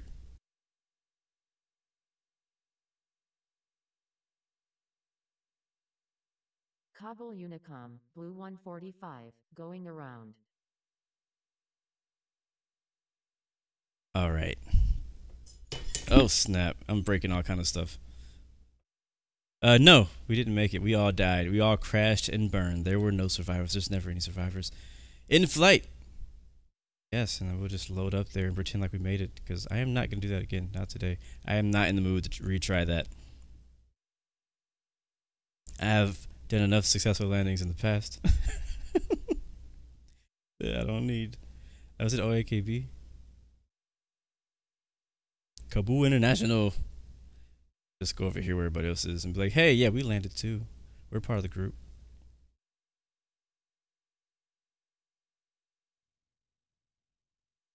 Welcome to Kabul International. Hope you guys enjoyed the flight. It was nice and smooth. Not a single thing went wrong. I mean, it was like the perfect flight ever. Like, I mean, that landing, though, that landing was like so good, it didn't even feel like we landed. Like, should I have like not gone around? I think I should have. Yeah, I mean, I had to go around. We were going so fast. Every time I tried to press the reverse throttle, it turned my screen. Like, I was like this. Like, I was like this, and I was like, I tried to press this, but I kept hitting this little space right next. I kept tapping the space right below vertical speed, and my head would turn. So I didn't get to get on the reversers soon enough. So running out of runway very quickly. And with the C-130 being overweight, that was I mean, we were pretty much planned to fail there. I mean, we were already set up for failure in that moment. But it's all good. It's all good. We will just work on that, and we'll get back next time. You know, if the military brings us back for another one. Oh God, why is he glitching like that? That's not. Wait, why is everybody glitching?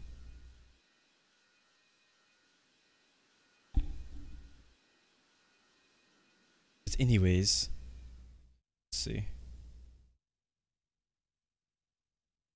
I guess the least I could do for being on the ground early. I didn't want to go around. Honestly, I'm happy. Not happy, but I'm glad that we crashed because I didn't feel like doing a go around.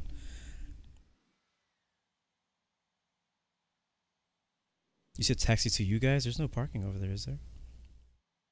You mean I gotta start all the engines? Ah, man. Havoc, massive overnight flight. I don't know.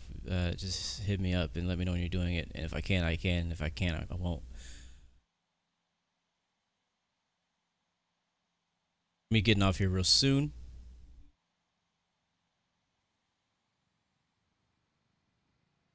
Nice, Ashton. You get your grade 3 back tomorrow. That's great. Happy for you. It happens. It happens. It happens. We all die. We all have to die someday. There's a day to die. There's a day to live. There's a day to land good. There's a day to land bad. It's just life. All right. So I'm gonna go 100% throttle. That's what it takes to move.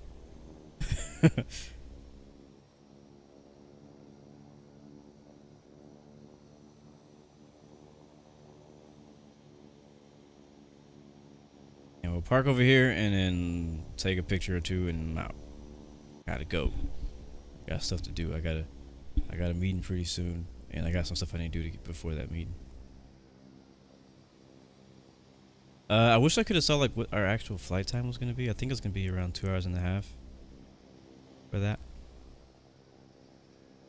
But again, man, thank you so much, yo, for checking out the channel, checking out the stream and the videos. Really thank you for the support. If you see my schedule, which I posted on Discord, I don't know if I posted on Twitter. I think I might have forgot to post it on Twitter, but I did post it on Discord. This week's stream schedule. So today is Infinite Flight. Tomorrow will be iRacing. Thursdays for now on will be iRacing for a while until the season's over. And it's just the beginning of the season. Yes, we got Thursday iRacing. Friday we'll be back on Friday Night Flight.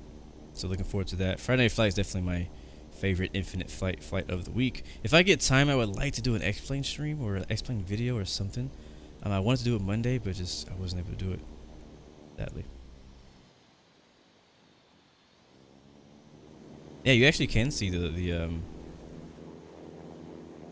props moving.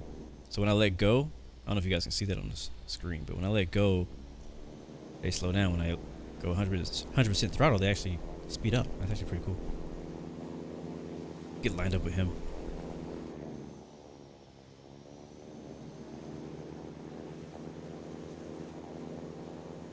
And that'll work.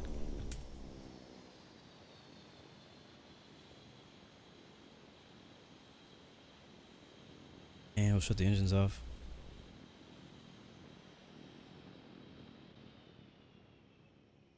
And we'll open up the ramp.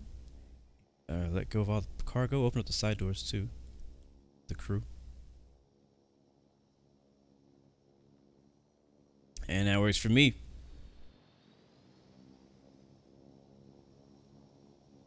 Oh, these sinuses and stuff are so annoying.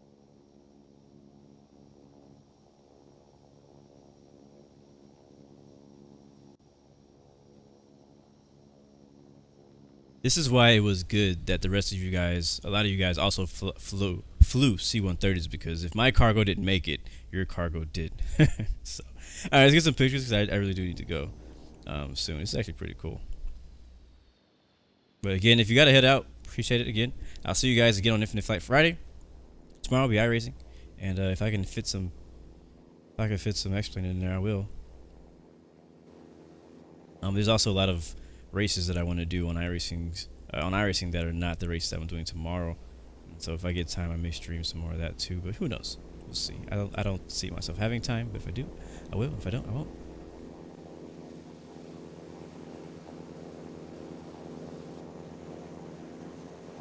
Looking for the shot. What shot do we want today?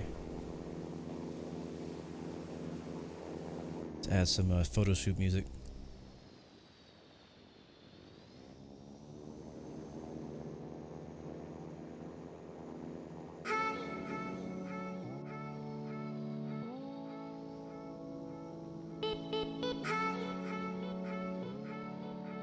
Don't worry, Austin, I got you, man. It might take some time because Infinite Passenger app has been crashing on me every time I get on. So if I don't do it today, I'm gonna do it as soon as I can. But if you send me a request on Infinite Passenger, I will accept you as soon as I can.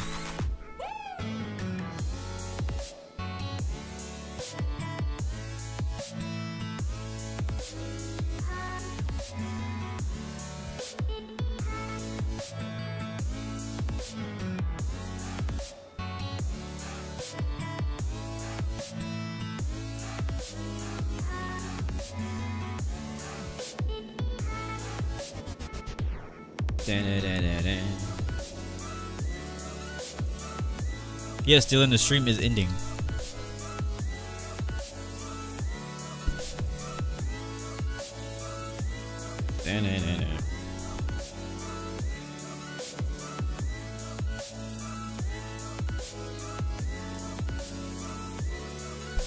I love the KC-10s with the freaking cargo bays. That would have been fun to fly too. I haven't actually done that yet. I don't think I've flown a is a KC, yeah, KC-10. Yeah, I've flown the DC, but not the KC.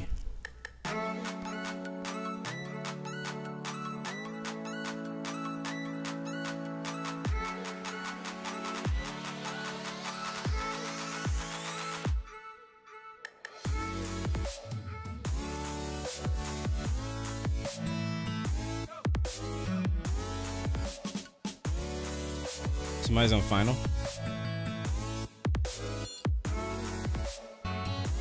Somebody's landing. I just missed it. We do have one more person on final. If I'm still here, I'll catch him. He'll probably be the last guy. All right, photo.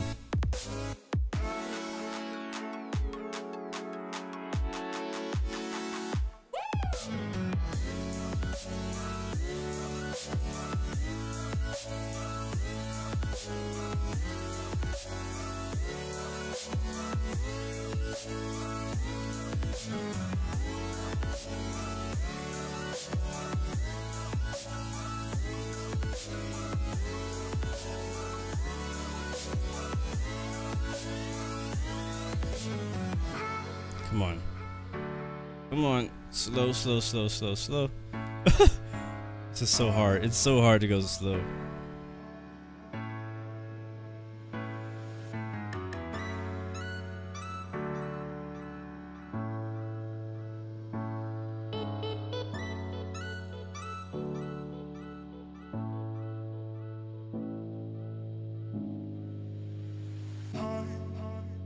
Chris Livette, yes sir, I am.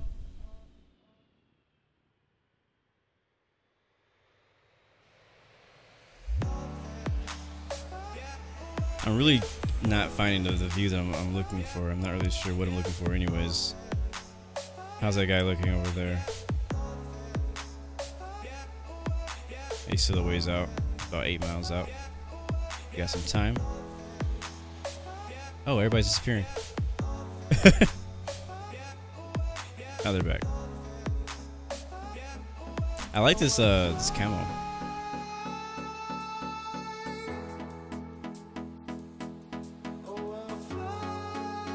Alright, guys, well, mission complete. I actually failed my mission, but you guys seem to have successfully did yours. We'll watch this one last guy land, and then we're gonna get out of here. I'm really not finding the shots that I want. I think it's just the way that we're all lined up. But it's all good. I got plenty of screenshots along the way. And again, as usual, guys, thank you so much for flying with me. Looking forward to the next one. We don't yet know where Friday Night Flight is gonna be. But I'm pretty sure it'll be pretty dope. And don't forget, Thai Virtual is doing their event also on Saturday. Even though I doubt that I will be able to attend, I definitely recommend it for the rest of you guys. It's a pretty long haul too. It's 15 freaking hours.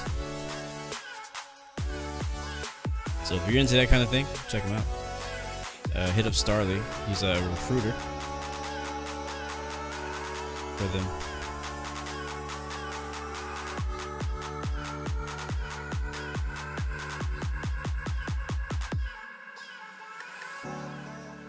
Alright, where is this guy? Let's see, who is it? Who are we waiting for? IFCA13LP. Captain Awerdy. It's your day, bro. We're watching you. All eyes are on you, bud.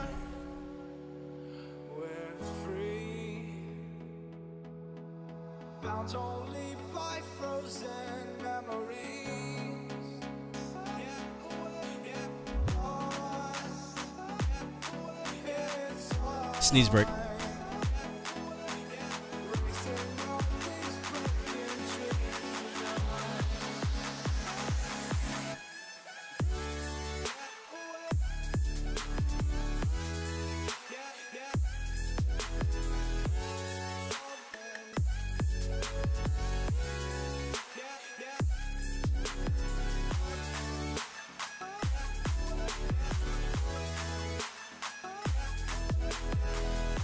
This approach and this scenery out here is really cool, though. I mean, look at those mountains.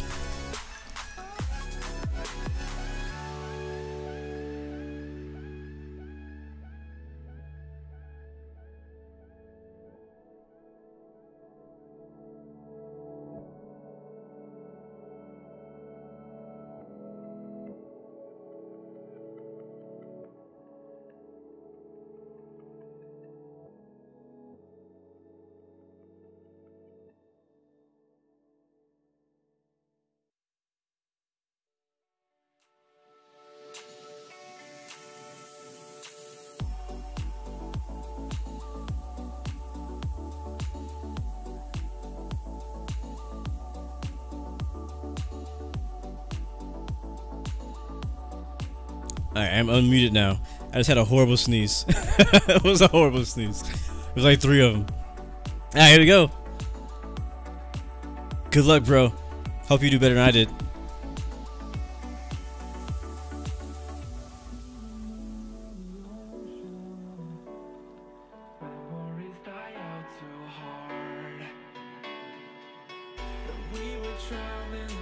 Oh, whoa. Whoa. What?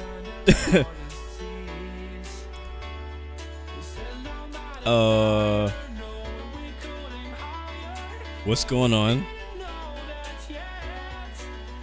Okay, I think that was a real one. I think that was a real landing.